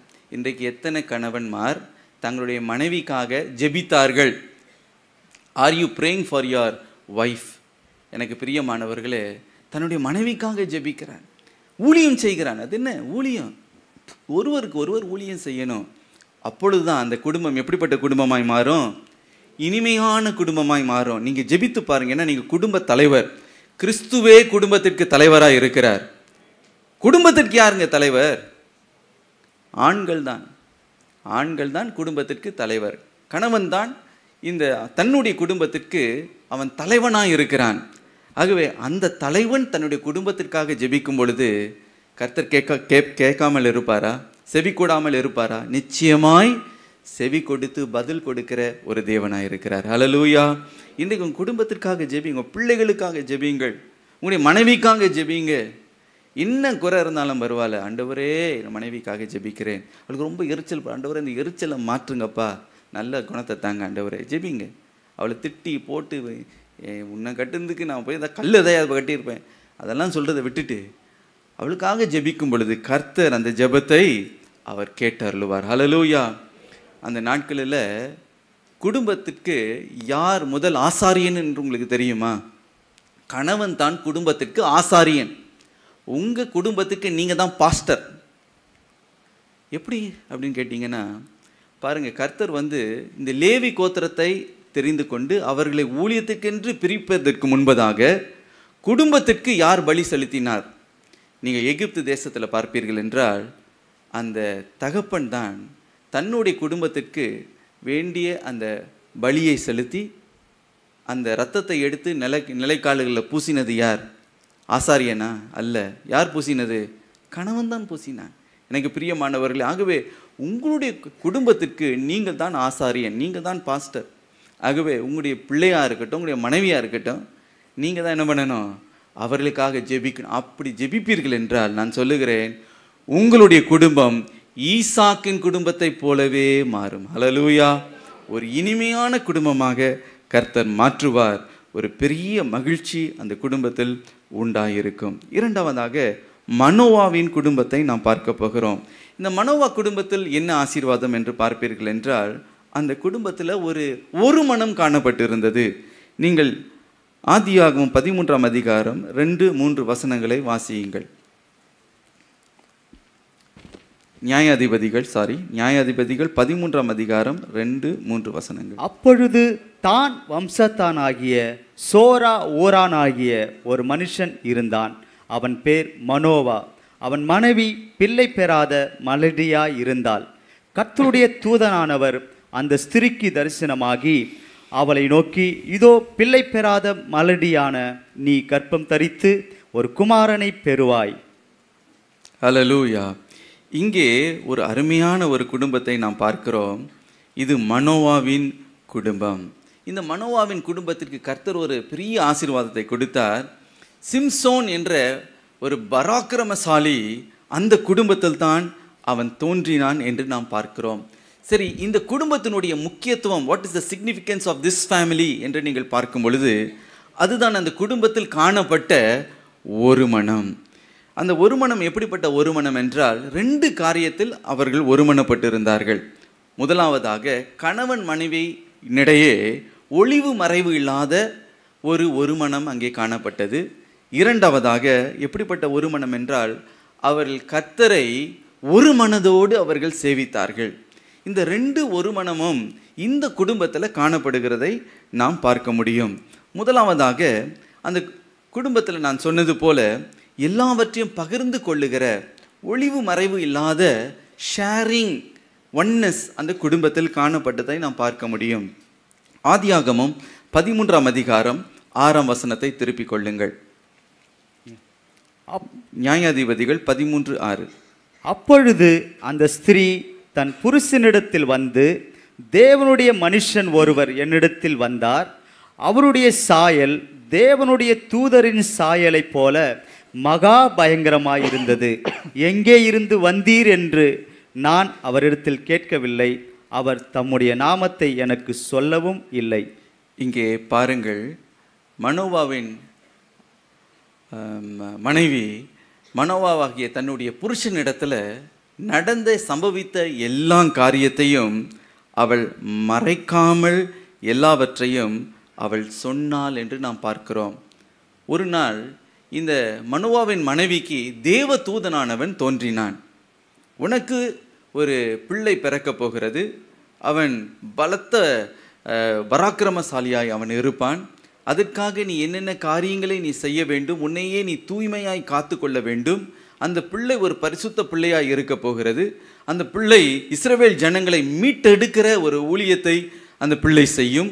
இந்த காரியத்தை எல்லாம் அந்த தூதன் சொன்ன பொழுது அந்த மனைவி என்ன செய்தாலாம், ஓடி போய் தன்னுடைய கணவன் இடத்துல ஒன்றுமே மறைக்காமல் அதை அவள் தெரிவித்தாள், அறிவித்தாள் என்று நம் வேதத்தில் நாம் வாசிக்கிறோம். ஆம் பிரியமானவர்களே, ஒரு ஹஸ்பண்ட் அண்ட் ஒய்ஃப்னு வரும்பொழுது, கணவன் மனைவின்னு வரும்பொழுது, அவர்களுக்குள்ள ஒரு காரியம், ஒரு மனம் காணப்பட வேண்டும். அது என்ன ஒரு மனம் என்றால், ஒன்றும் மறைக்காமல் ஒருவரோடு ஒருவர் பகிர்ந்து கொள்ளுகிற, எல்லாவற்றையும் ஒளிவு மறைவு இல்லாமல் எல்லாவற்றையும் அறிவிக்கிற ஒரு குடும்பமாய் இருப்பது நல்லது. ஆனால் சில குடும்பத்தில் பார்த்தீங்கன்னா பெரிய போராட்டத்திற்கு பிரச்சனையே கம்யூனிகேஷன் கேப். கணவனும் மனைவியும் பேசிக்கொள்வதே இல்லை. அவர் டயர்டாக வருவார், இவங்க வேறு வேலையாக இருப்பாங்க. ஒருத்தரோடு ஒருத்தர் எதையுமே பகிர்ந்து கொள்ளுகிறதில்ல, ஒன்றையும் அவர்கள் ஷேர் பண்ணுகிறது இல்லை. வேலை ஸ்தலத்தில் என்ன நடந்ததோ அதை சில நேரத்தில் மனைவி கணவன் இடத்துல சொல்லுவதில்லை. அதே போல் கணவன் என்னன்னா நடக்குதோ அதை மனைவியின் இடத்துல சொல்லுவதே இல்லை. 2 பேருக்குமே 2 லாக்கர் இருக்கும். இருதயத்தில் 2 லாக்கர் வச்சுருப்பாங்க. இவங்களுடைய ரகசியத்தெல்லாம் இந்த இடத்துல வச்சுருப்பாங்க. அந்த சைடில் அவங்களுடைய ரகசியத்தெல்லாம் அவங்க வைத்திருப்பார்கள். 2 பேருக்கு ஃபோன் இருந்தாலும் 2 பேருமே பயங்கரமாக லாக்கு பயோமெட்ரிக்ஸ்லாம் போட்டு லாக் பண்ணி வச்சுருப்பாங்க. இப்போ நான் கேட்குறேன், 2 குடும்பத்துக்குள்ள உள்ள நம்பிக்கை இருக்குமே, ஆனால் உங்கள் மனைவியின் இடத்துல நம்பி உங்கள் ஃபோனை கொடுக்க முடியுமா? இல்லைனா உங்கள் மனைவி நம்பி உங்கள் ஃபோனை உங்களுடைய கரத்தில் கொடுக்க முடியுமா? அப்படி கொடுக்க முடியலன்னா அந்த குடும்பத்தில் உண்மையிலேயே ஒரு மனம், ஒளிவு மறைவில்லாத ஒரு மனம் அங்கே இல்லை. கணவன் அவங்களுக்கு வேண்டிய சில ரகசியத்தை அவங்க மறைத்து வைத்திருக்கிறார்கள். அதே போல் கணவனும் மனைவியும் தனக்கு வேண்டிய சில ரகசியங்களை மறைத்து வைத்திருக்கிறார். 2 பேருக்குமே ஒரு சீக்ரெட் வேர்ல்டு இருக்கிறது. இவங்களுக்கு ஒரு ரகசிய உலகம், அவங்களுக்கு ஒரு ரகசிய உலகம். 2 பேரும் 2 ரகசிய உலகத்தை அவங்க பகிர்ந்து கொள்ளவே மாட்டாங்க. என்ன நடந்தாலும் வெளியில் ஒரு மூச்சு கூட வெளியே விட மாட்டாங்க. யாராவது 3rd பர்சன் மூலமாக அவங்க கேள்விப்பட்ட பிறகு தான் கணவனுக்கு ஆத்திரம் தான் வரும். ஏன் இதை நீ மறைச்ச அப்படின்னு கோவப்படுவாங்க. அதே போல் மனைவிக்கு கோவம் வருமா வராதா? நிச்சயமாக வரும். உரிமையாக கேட்கலாமா? மனைவி உரிமையாய் கணவனை பார்த்து ஏன் மறைச்சிங்கன்னு கேட்குறதுக்கு எல்லாம் உரிமையும் உண்டு. அதே போல் கணவனுக்கும் உரிமை உண்டு. இல்லைன்னா அந்த குடும்பமே கிடையாது. எனக்கு பிரியமானவர்கள், அந்த ஒளிவு மறைவு அங்கே இருக்கக்கூடாது. ஹல்லேலூயா. இன்றைக்கி என்னால் சொல்ல முடியும், என்னுடைய ஃபோன் பாஸ்வேர்டு எல்லாமே என் மனைவிக்கு தெரியும். என் மனைவியினுடைய ஃபோன் பாஸ்வேர்டு அவளுக்கு தெரியும். நான் ஒன்றும் எடுத்து பாக்கெட்டுக்குள்ளேயும் அப்படியே தலைமாட்டுக்குள்ளேயும் ஒளிச்செல்லாம் வைக்கிறதே கிடையாது. அவள் கேட்டு பாருங்கள். என் மனைவி நீங்கள் நீங்காவது பார்த்தீங்கன்னா நீங்களே நேராக கேட்டு பாருங்களேன். You ask, I challenge you. ஒளிவு மறைவே கிடையாது. எனக்கு எந்த ரகசிய ஒரு ஃப்ரெண்ட்ஷிப்பும் கிடையாது. அவளுக்கு தெரியாத ஒரு ரகசிய ஃப்ரெண்ட்ஷிப் கிடையாது. அவளுக்கு ஏதாவது ஒரு ஃப்ரெண்ட்ஷிப்போ என்ன காரியமோ எனக்கு தெரியாதது கிடையாது. ஏனென்றால் ஒருவர் இடத்துல ஒருவர் டிரான்ஸ்பரண்ட்டாக நாங்கள் காரியங்களை பகிர்ந்து கொள்வோம். எனக்கு பிரியமானவர்களே, மிஸ்ஸஸ் மனோவாவும் அவர்கள் அப்படிதான். என்ன நடந்ததோ உள்ளபடி மறைக்காமல் வெளிப்படுத்துகிற ஒரு குடும்பம். நான் சில குடும்பத்தில் பார்த்தீங்கன்னா கணவனுக்கு சில காரியம் என்ன நடக்குதுன்னு ஒன்றுமே தெரியாது, அவருக்கு ஜீரோ. இந்த டிமானடைசேஷன் வந்துச்சு பாருங்க. இந்த டிமானடைசேஷன் வந்தபோது அப்போ தான் கணவனுக்கு தெரியாமல் தலைகாணி கீழே 500 ரூபா நோட்டு, கட்டிலு கீழே இருந்தது 500 ரூபா நோட்டு. என்னத்துக்காக இந்த டிமானடைசேஷன் போட்டாங்கன்னா, இந்த கள்ள நோட்டுலாம் இருக்கக்கூடாது, பிளாக் மணி இருக்கக்கூடாதுன்னு. ஆனால் இந்த டிமானடைசேஷன் போட்ட பிறகு பார்த்தீங்கன்னா எத்தனையோ பெண்கள் அப்படியே கத்தா நோட்டை எடுத்துகிட்டு வந்து, இதை கணவனுக்கு தெரியாமல் எத்தனை நாள் நாங்கள் ஒழிச்சு மறைச்சி வச்சுருந்தேன், இது எப்படியாவது மாற்றி குடிப்பீங்களா? உண்மையிலேயே பேங்க்ஸில் நிறைய பேர் வந்தது இந்த பிளாக் மணியில் வைத்து கொண்டு இருக்கிறவர்களோ பெரிய அரசியல்வாதிகளும் வரலை. பெண்கள் தான் அங்கங்கே இந்த பேக்குக்கெல்லாம் தூக்கிட்டு வராங்க டிமானடைசேஷன். அப்போது எனக்கு பிரியமானவர்களே, ஒரு பிரதர் சொன்ன ரொம்ப ஆச்சரியம். ஒரு மனைவி பாருங்கள், தன்னுடைய கணவனிடத்தில் சொல்லாமலேயே அந்த கணவனுடைய வீட்டில் இவங்க அடமானம் வச்சுட்டு இருக்காங்க. பேங்க்கில் வச்சு எத்தனையோ லோனெல்லாம் வாங்கியாச்சு, எத்தனையோ லட்சம் லோனு. ஒரு நாள் லெட்ரு வருது, வீட்டை ஜப்தி பண்ண போகிறாங்கன்னு. அவருக்கு ஒரு ஹார்ட் அட்டாக்காக வந்துருச்சு. நம்ம லோன் வாங்கணும் அப்படின்னு பார்த்தா கூடவே இருக்கிற மனைவி, நல்ல பூனை மாதிரி இருந்த அந்த மனைவி பாருங்கள், மெதுவாக சொல்லுது, ஆமாங்க நான் தான் பண்ணேன். ஏமா அப்படி பண்ணேன்? இத்தனை லட்சம், 20 லட்சம் 25 லட்சம் எங்கே போகிறது? ஏன் இப்படி பண்ணேன்? இல்லை, எங்கள் ஆஃபீஸில் ஒருத்தர் இருந்தார், அந்த மாதிரி ஒருத்தர் இருப்பார். அந்த ஒருவர் என்ன சொன்னாராம் ஞானமாக, நம்ம 2 பேரும் சேர்ந்து பிஸ்னஸ் ஆரம்பிப்போம், நம்ம நிறைய பணம் எடுத்துடலாம். ஸோ இப்போ இவங்க பிஸ்னஸ் பிளான்லாம் போட்டுட்டாங்க. ஆனால் அதை குறித்து ஒரு வார்த்தை கூட கணவன் இடத்துல என்ன பண்ணல, மூச்சை விடலை, கப்பு சுப்புன்னு. இதில் என்ன கூத்துன்னா, கணவனை நம்பலை, அந்த யாரோ ஒருத்தர் ஆஃபீஸில் இருக்கான் பாருங்க, அவனை நம்பி இத்தனை லட்சம் எல்லாம் எடுத்துகிட்டு போய் அவனிடத்துல கொடுத்து அவன் தூக்கிட்டு ஓடிட்டான். கடைசியில் கணவருக்கு அவரு பாப்பான்னு முழிக்கிறாரு. எனக்கு பிரியமானவர்களே, இதுதான் பாருங்கள் ஏன் குடும்பம் கெட்டு போகுது, ஏன் இந்த டிவோர்ஸு, ஏன் சண்டை, ஏன் எரிச்சல், நாங்கள் ஒரு மனம் இல்லை. எனக்கு பிரியமானவர்களே, இனிமையாக இருக்கணும் என் குடும்பம், இனிமையாக இருக்கணும் என் குடும்பம், இனிமையாக இருக்கணும் என் குடும்பம், ஆசீர்வாதமாக இருக்கணும். முதலாவது ப்ராக்டிக்கலாகவும் இருக்கணும். நம்ம ஹல்லேலூயா. ப்ராக்டிக்காக இல்லாமல் எல்லாம் மேஜிக்காக மாறணும்னு நினச்சிங்கன்னா மாறாது. வேதம் என்ன சொல்லுதுன்னா நல்ல ஆலோசனை கொடுக்குது. அது என்ன நல்ல ஆலோசனைன்னா ஒளிவு மறைவு அங்கே இருக்கக்கூடாது. ஹல்லேலூயா. சிலருக்கு கணவனுக்கு தெரியாத 1008 பழக்க வழக்கங்கள் இருக்கும், உறவுகள் இருக்கும். அதே போல் கணவன் இடத்துல எத்தனையோ ரகசிய உறவுகள்லாம் இருக்கும். இப்படி இருந்தால் ஒரு குடும்பம் என்றைக்குமே என்ன பண்ணாது, அது செழிக்க போவதே இல்லை. எனக்கு பிரியமானவர்களே, அந்த எந்த இடத்துல டிரான்ஸ்பரன்சி இருக்கோ, ஒளிவு மறைவு இல்லாமல் இருக்கிறதோ, அந்த குடும்பத்தில் ஆசீர்வாதம் உண்டாகும். ஹல்லேலூயா. கணவன் மனைவி நடுவில் ஒரு அண்டர்ஸ்டாண்டிங் இருக்கணும். மூணாவது ஒரு நபர் கணவன் மனைவிக்கு நடுவே 2 பேரையும் பிரிக்காத அளவுக்கு ஞானமாய் நடந்து கொள்ள வேண்டும். தோட்டத்தை கெடுக்கிற குள்ள நரிகள் அநேகம் உண்டு. குள்ள நரியை நீங்கள் உங்கள் குடும்பத்துக்குள்ளே விட்டீங்கன்னு வைத்தீங்களேன், குடும்பத்தை பாலாக்கி விடும். எனக்கு பிரியமானவர்களே, என்னவோ உள்ளதை உள்ளபடி மனைவி இடத்துல சொல்லுங்கள். அதே போல் ஒருவேளை பிகினிங்கில் ஒருவேளை சண்டை போடுறது போல் இருக்கும்.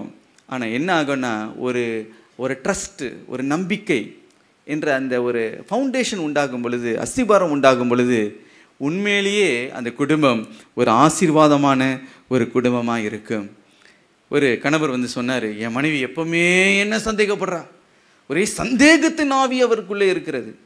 அப்போ அந்த ஆலோசனை நேரத்தில் கேட்டாங்க, ஏங்க நீங்கள் எப்போவுமே உங்கள் புருஷனை பார்த்து சந்தேகப்படுறீங்க, நான் சந்தேகப்படுறதுக்கு ஒரு நியாயம் இருக்குது அப்படின்னு சொல்லி அவங்க விஷயத்தெல்லாம் அவங்க ஒன்று ஒன்றா சொல்லும்போது எங்களுக்கே ஹார்ட் அட்டாக் வந்துருச்சு. அந்த அம்மா சொல்கிறாங்க, சந்தேகப்படுறா ஊரெல்லாம் போய் நான் சந்தேகப்படுறேன்னு என் பேரை ரொம்ப டேமேஜ் பண்ணுறாரு என்னுடைய கணவர். ஆனால் இவர் சொல்லுவார், நான் இங்கே போகிறேம்மா, இத்தனை மணிக்கு வரேன் அப்படின்னு சொல்லுவார். ஆனால் அத்தனை மணிக்கு வர மாட்டார். எப்போவுமே டிலே ஆகிட்டே இருக்கும். எனக்கு ஒரு நாள் சந்தேகம், இவர் ஒவ்வொரு நாளும் ஏன் டிலேன்னு கேட்டிங்கன்னா ஒரு பெரிய ஒரு கதை ஒன்று சொல்லுவார், ட்ராமா. இப்படி போனேன்னா அப்படியே பிரிட்ஜே உடஞ்சி விழுந்துச்சா, 10 பேர் தண்ணியில் விழுந்து சாக கடை நான் தான் நீஞ்சல் அடித்து எல்லாரையும் காப்பாற்றினேன். இப்படி ஒவ்வொரு தடவும் ஒவ்வொரு ட்ராமா கதையை சொல்லிக்கிட்டே இருப்பார். இந்த அம்மாவுக்கு கொஞ்சம் சந்தேகம் வந்துருச்சு, உண்மையிலேயே இவர் இவ்வளோ பெரிய ஆளாக்கும் அப்படின்னு. ஒரு நாள் இவர் எங்கே தான் போகிறாரு, இவர் என்ன தான் பண்ணுறாருன்னு பார்த்தா வேற ஒரு வீட்டுக்கு போகிறார். சார் கண்டுபிடிச்சிட்டாங்க. அங்கே இந்த அம்மா வராங்க, ஆட்டோவில் வராங்கன்னு அவருக்கு எப்படியோ தெரிய அவர் வீட்டை விட்டு ஓடியே போயிட்டார். அந்த வீட்டை விட்டு இந்த மனைவி அவங்க வீட்டில் போய் பார்த்தா அங்கே அவர் இல்லை.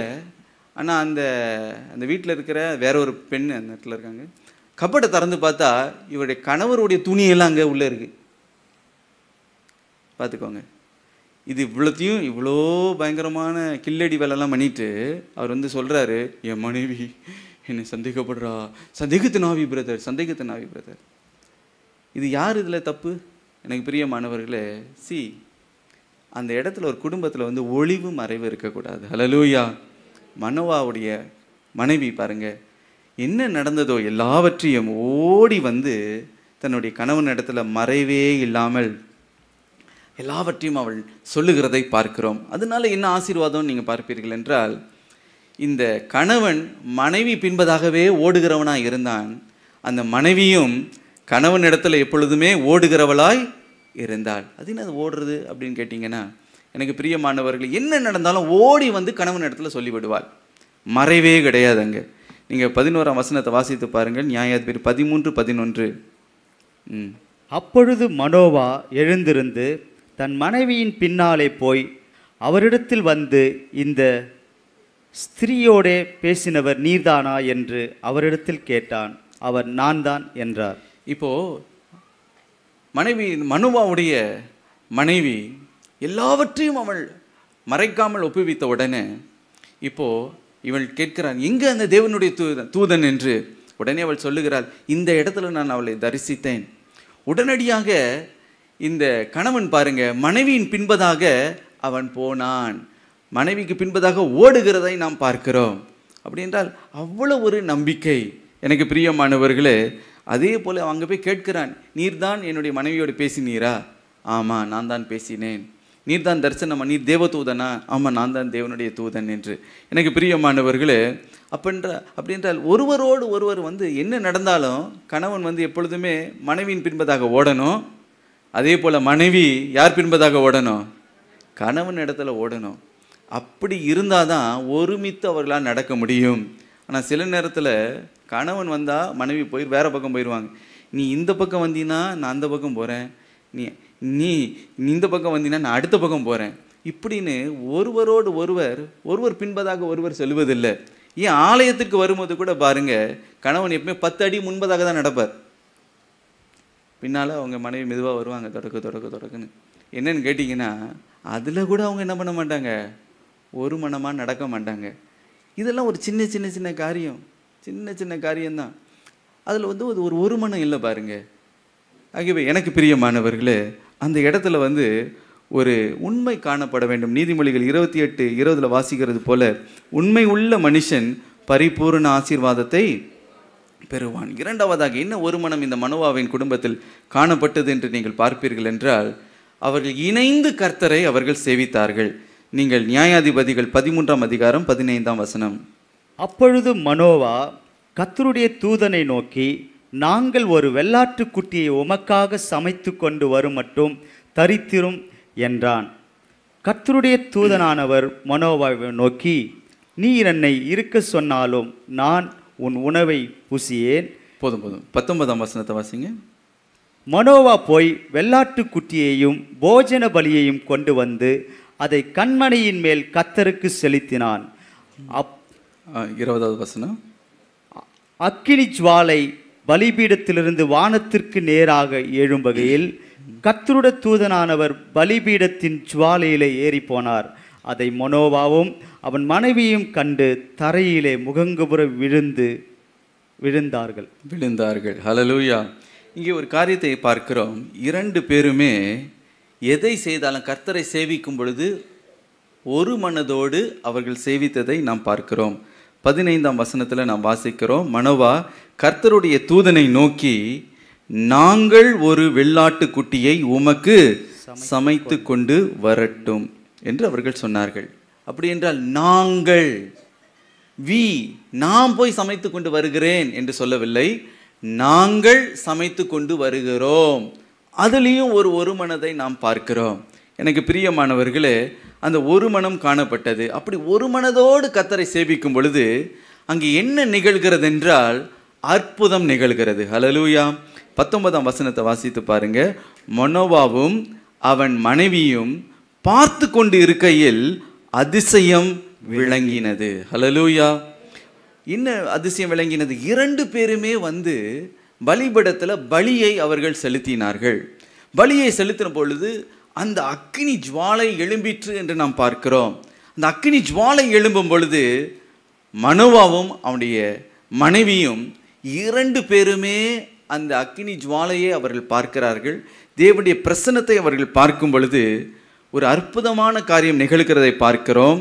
மனோவா அவன் மனைவியும் பார்த்து கொண்டு இருக்கையில் அதிசயம் விளங்கினது. ஹல்லேலூயா. அப்போனா தேவனை தொழுது கொள்ளும் பொழுது, அவரை ஆராதிக்கும் பொழுது, அவருக்கு ஊழியம் செய்யும் பொழுது ஒரு மனதோடு அவர்கள் செய்யும்போது, கர்த்தருடைய பிரசன்னத்தில் அவரை ஒரு மனதோடு நோக்கி பார்க்கும் பொழுது, குடும்பமாய் நீங்கள் அவரை நோக்கி பார்ப்பீர்கள் என்றால் வேதம் சொல்லுகிறது அதிசயம் விளங்கும். என்ன அதிசயம் விளங்கினது? அவள் பிள்ளை இல்லாத மலடியாய் இருந்தால் கர்த்தர் அன்றைக்கு மனோவாவின் கர்ப்பத்தை கர்த்தர் திறந்தார் என்று நாம் பார்க்கிறோம். ஹல்லேலூயா. ஒரு அதிசயம் காணப்பட்டது. அதே போல தான் எனக்கு பிரியமானவர்களே, கர்த்தரை தொழுது கொள்ளும் பொழுது, குடும்பமாய் நீங்கள் தொழுது கொள்ளும் பொழுது, நீங்கள் இருவருமே கர்த்தரை நோக்கி பார்ப்பீர்கள் என்றால், ஆண்டவரே இந்த துதி பலியை நான் ஏறெடுக்கிறேன், இந்த ஆராதனையை உமக்காக நாங்கள் ஏறெடுக்கிறோம் என்று ஒரு மனதோடு அவர் ஆராதிக்கும் பொழுது உண்மையிலே அதிசயம் அங்கே நிகழும். ஹல்லேலூயா. ஆகவே தான் நம்முடைய ஆலயத்தில் ஈலிம் சர்ச்சில் பார்த்தீங்கன்னா குடும்பமாக ஆராதிக்கிறதுக்கு ஒரு செக்ஷன் நாங்கள் வைத்திருக்கிறோம். குடும்பமாக அங்கே உட்கார்ந்து கொள்ளலாம். ஆனால் சில சர்ச்சிலெல்லாம் பார்த்தீங்கன்னா எப்போ சர்ச்சுக்குள்ளே வந்தாங்களோ ஆணும் பெண்ணையும் பிரிச்சுருவாங்க. கணவனையும் மனைவியும் பிரிக்கிற இடமே எங்கே இருக்குன்னா சர்ச்சில் தான் இருக்கும். நீங்கள்லாம் இந்த பக்கம், நீங்கள்லாம் இந்த பக்கம். தேவன் நினைத்ததை மனிதன் பிரிக்காது இருப்பானாக. ஆனால் இங்கே மிஸ்ஸஸ் மனோவாவும் இணைந்து கர்த்தரை நோக்கி பார்த்தார்களாம். ஹல்லேலூயா. நீங்கள் கர்த்தரை இணைந்து கணவனும் மனைவியை கைகோத்து அவரை பார்த்து நீங்கள் ஜெபிக்கும் பொழுது, கைகோத்து நீங்கள் துதிக்கும் பொழுது, கரம் பிடித்து நீங்கள் ஜெபிக்கும் பொழுது நிச்சயமாகவே அற்புதம் நிகழும். என்னுடைய தாய் தகப்பனாருடைய வாழ்க்கையை பார்த்து நான் நிறைய கற்றுக்கொண்டேன். என்ன செய்வாங்கன்னா, இரவில் தூங்குவதற்கு முன்பதாக எங்கள் அப்பா எங்கள் அம்மாவுடைய கையை பிடித்து 2 பேரும் ஒரு ஜெபத்தை செய்து விட்டு தான் அவங்க படுக்கைக்கே செல்லுவார்கள். நான் சொல்கிறது அந்த காலத்தில் இல்லை, அவங்க மரிக்கிற வரைக்கும் அந்த பழக்கம் அவர்களுக்குள்ளே இருந்தது. எனக்கு பிரியமானவர்களே, அப்படி என்றால் என்ன செய்யணும்னா, ஒரு மனதோடு நாம் ஜெபிக்க வேண்டும். எப்பொழுதுமே கணவர் சொல்வார், உன்னோட எனக்கு ஒரு மனமே இல்லை, உன்னோட நான் ஜெபிச்சா எனக்கு ஜெபமே ஓட மாட்டேங்குது, நான் தனிமையாக நான் போய் ஜெபிக்க போகிறேன். என்ன சொல்லி ஜெபிப்பார்? நீர் மாத்திரம் போதும். மனைவி வேண்டாம், நீர் மாத்திரம் போதும், வேண்டவே வேண்டாம். மனைவி இந்த பக்கம் போயிடுவாங்க, நீர் மாத்திரம் போதும், அதெல்லாம் நிறுத்துங்க, ஒப்பாரியெல்லாம் நிறுத்திட்டு 2 பேரும் ஒன்றா மனோவாவின் மனைவியும் நோக்கி பார்த்தார்களாம், கர்த்தரை நோக்கி பார்த்தார்கள். ஹல்லேலூயா! அற்புதம் நிகழ்ந்தது. ஹல்லேலூயா! ஆம் பிரியமானவர்களே, அவர்கள் ஒரு மனதோடு கர்த்தரை நோக்கி பார்த்தார்கள். மாத்திரமல்ல, 20ஆம் வசனத்தில் நாம் வாசிக்கிறோம், அந்த அக்கினி ஜுவாலை வானத்திற்கு நேராக அது எழும்பின பொழுது அந்த தேவ தூதன் அந்த அக்கினி ஜுவாலையின் மேலே அந்த அக்கினி ஜுவாலைக்குள் நின்று அவன் அப்படியே எடுத்துக்கொள்ளப்பட்டான். எடுத்துக்கொள்ளப்பட்ட பொழுது அவர்கள் என்ன செய்தார்களாம்? முககுப்புற விழுந்து அவர்கள் கர்த்தரை ஆராதித்தார்கள். They fell on their faces and they worshiped the Lord. கர்த்தரை அவர்கள் ஆராதித்தார்கள். ஆம் பிரியமானவர்களே, ஆராதனையிலும் பாருங்க, அந்த ஒரு மனம் 2 பேருமே ஒரு மனதோடு முககுப்புற விழுந்து கர்த்தரை அவர்கள் ஆராதிக்கிறதை நாம் பார்க்கிறோம். ஆம் பிரியமானவர்களே, அப்படிப்பட்ட ஒரு மனம் நம்முடைய வாழ்க்கையில் இருக்குமே ஆனால், குடும்பத்தில் இருக்குமே ஆனால், உண்மையிலேயே நம்முடைய குடும்பம் ஆசீர்வதிக்கப்பட்ட ஒரு குடும்பமாக இருக்கும். ஹல்லேலூயா! ஏன் கணவன் மனைவியும் அவங்க ஒன்றா ஜெபிக்க முடியலன்னா, உள்ள அவ்வளவு கசப்பு. இவர் கண்ணாப்பினா திட்டிருப்பார், அந்த அம்மா கண்ணாப்பினா இவரை திட்டிருப்பாங்க. ஆனால் 2 பேருக்குமே ஜெபம் என்ன பண்ணாது? ஒன்றா ஜெபம் ஓடாது. ஆனால் ஒன்றா ஜெபம் பண்ணணும்னா அவங்க ஒன்றா ஒரு காரியத்தை செய்து ஆகணும். என்ன காரியம்? ஒருத்தர் இடத்துல ஒருத்தர் மன்னிப்பு கேட்டு ஆகணும். புரியுதுங்களா? இந்த மன்னிப்பு கேட்டிருக்கிறத அவாய்ட் பண்ணுறதுக்கு தான் என்ன செய்வார்கள் என்றால், நான் உன்னோட ப்ரே பண்ண மாட்டேன், நான் தனியாக போகிறேன் அப்படின்னு தனியாக போய் உட்காந்துப்பாங்க. ஏன்னா அவங்க ஒரு மனமாக அங்கே ஜெபிக்க முடியும். அவங்க அப்படி ப்ரேயர் பண்ணும் பொழுது இவங்க மனைவி நினைப்பாங்க, என்ன திட்டுப்பிட்டு ஆண்டவரே உங்க நேசிக்கிறேன்றாரு அப்படின்னு மனைவி யோசிப்பாங்க. அதே போல் கணவன் என்ன யோசிப்பார்? இன்னும் மதிக்கவும் மாட்டேறா, கண்டுக்கவும் மாட்டேன்றா. ஆனால் இங்கே பார்த்து ஆண்டவர் இடத்துல மாத்திரம் ஐயோ இவ்வளோ கண்ணீர் வடித்து அப்படியே ஊற்றுதே, கண்ணிலேருந்து அப்படியே தரையாக ஊற்றுதே, இது உண்மையான கண்ணீரா, இது கிளிசரினா அப்படின்னு பார்ப்பாங்க. எனக்கு பிரியமானவர்களே, ஆனால் என்னைக்கு 2 பேர் ஒன்றா ப்ரேயர் பண்ணுறாங்களோ அந்த ப்ரேயருக்கு முன்பதாக, அந்த ஜெபத்துக்கு முன்பதாக என்ன காணப்படும்னா, ஒரு ஒப்புறுதல், ஒரு ரீகன்சைலேஷன் அங்கே காணப்பட்டால் ஒழிய அவர் ஒரு மனதோடு ஜெபிக்க முடியாது. ஹல்லேலூயா! கணவன் மனைவி 2 பேரும் ஒன்றா ப்ரேயர் பண்ண ஆரம்பித்தாலே அந்த குடும்பத்தில் ஒரு மனம் காணப்படும். மாத்திரமல்ல, அந்த குடும்பத்தை தேவனுடைய பிரசன்னமும் காணப்படும். அவர்கள் ஜெபித்து கொண்டு இருக்க வேளையிலே அற்புதம் விளங்கும். ஹல்லேலூயா! அற்புதம் வெளிப்படும். ஆம் பிரியமானவர்கள், அந்த ஒரு மனதோடு ஜெபிக்க நாம் கற்றுக்கொள்வோம். மனோவாவின் குடும்பத்தை போல நம்முடைய குடும்பத்தை கர்த்தர் ஆசீர்வதிப்பாராக. கடைசியாக ஒரு காரியத்தை சொல்லி முடிக்கட்டும். அதுதான் ஜெகரியாவின் குடும்பம். இந்த ஜெகரியாவின் குடும்பம் எப்படிப்பட்ட குடும்பம்? ஆவிக்குரிய குடும்பம். ஹல்லேலூயா! லூக்கா 1ஆம் அதிகாரம் 5-6 வசனங்கள் வாசிக்க கேளுங்க. யூதேயா தேசத்தின் ராஜாவாகிய ஏரோதின் நாட்களில் அபியா என்னும் ஆசாரிய வகுப்பில் சகரியா என்னும் பேர் கொண்ட ஆசாரியன் ஒருவன் இருந்தான். அவன் மனைவி ஆரோனுடைய குமாரத்திகள் ஒருத்தி, அவள் பேர் எலிசபெத்து.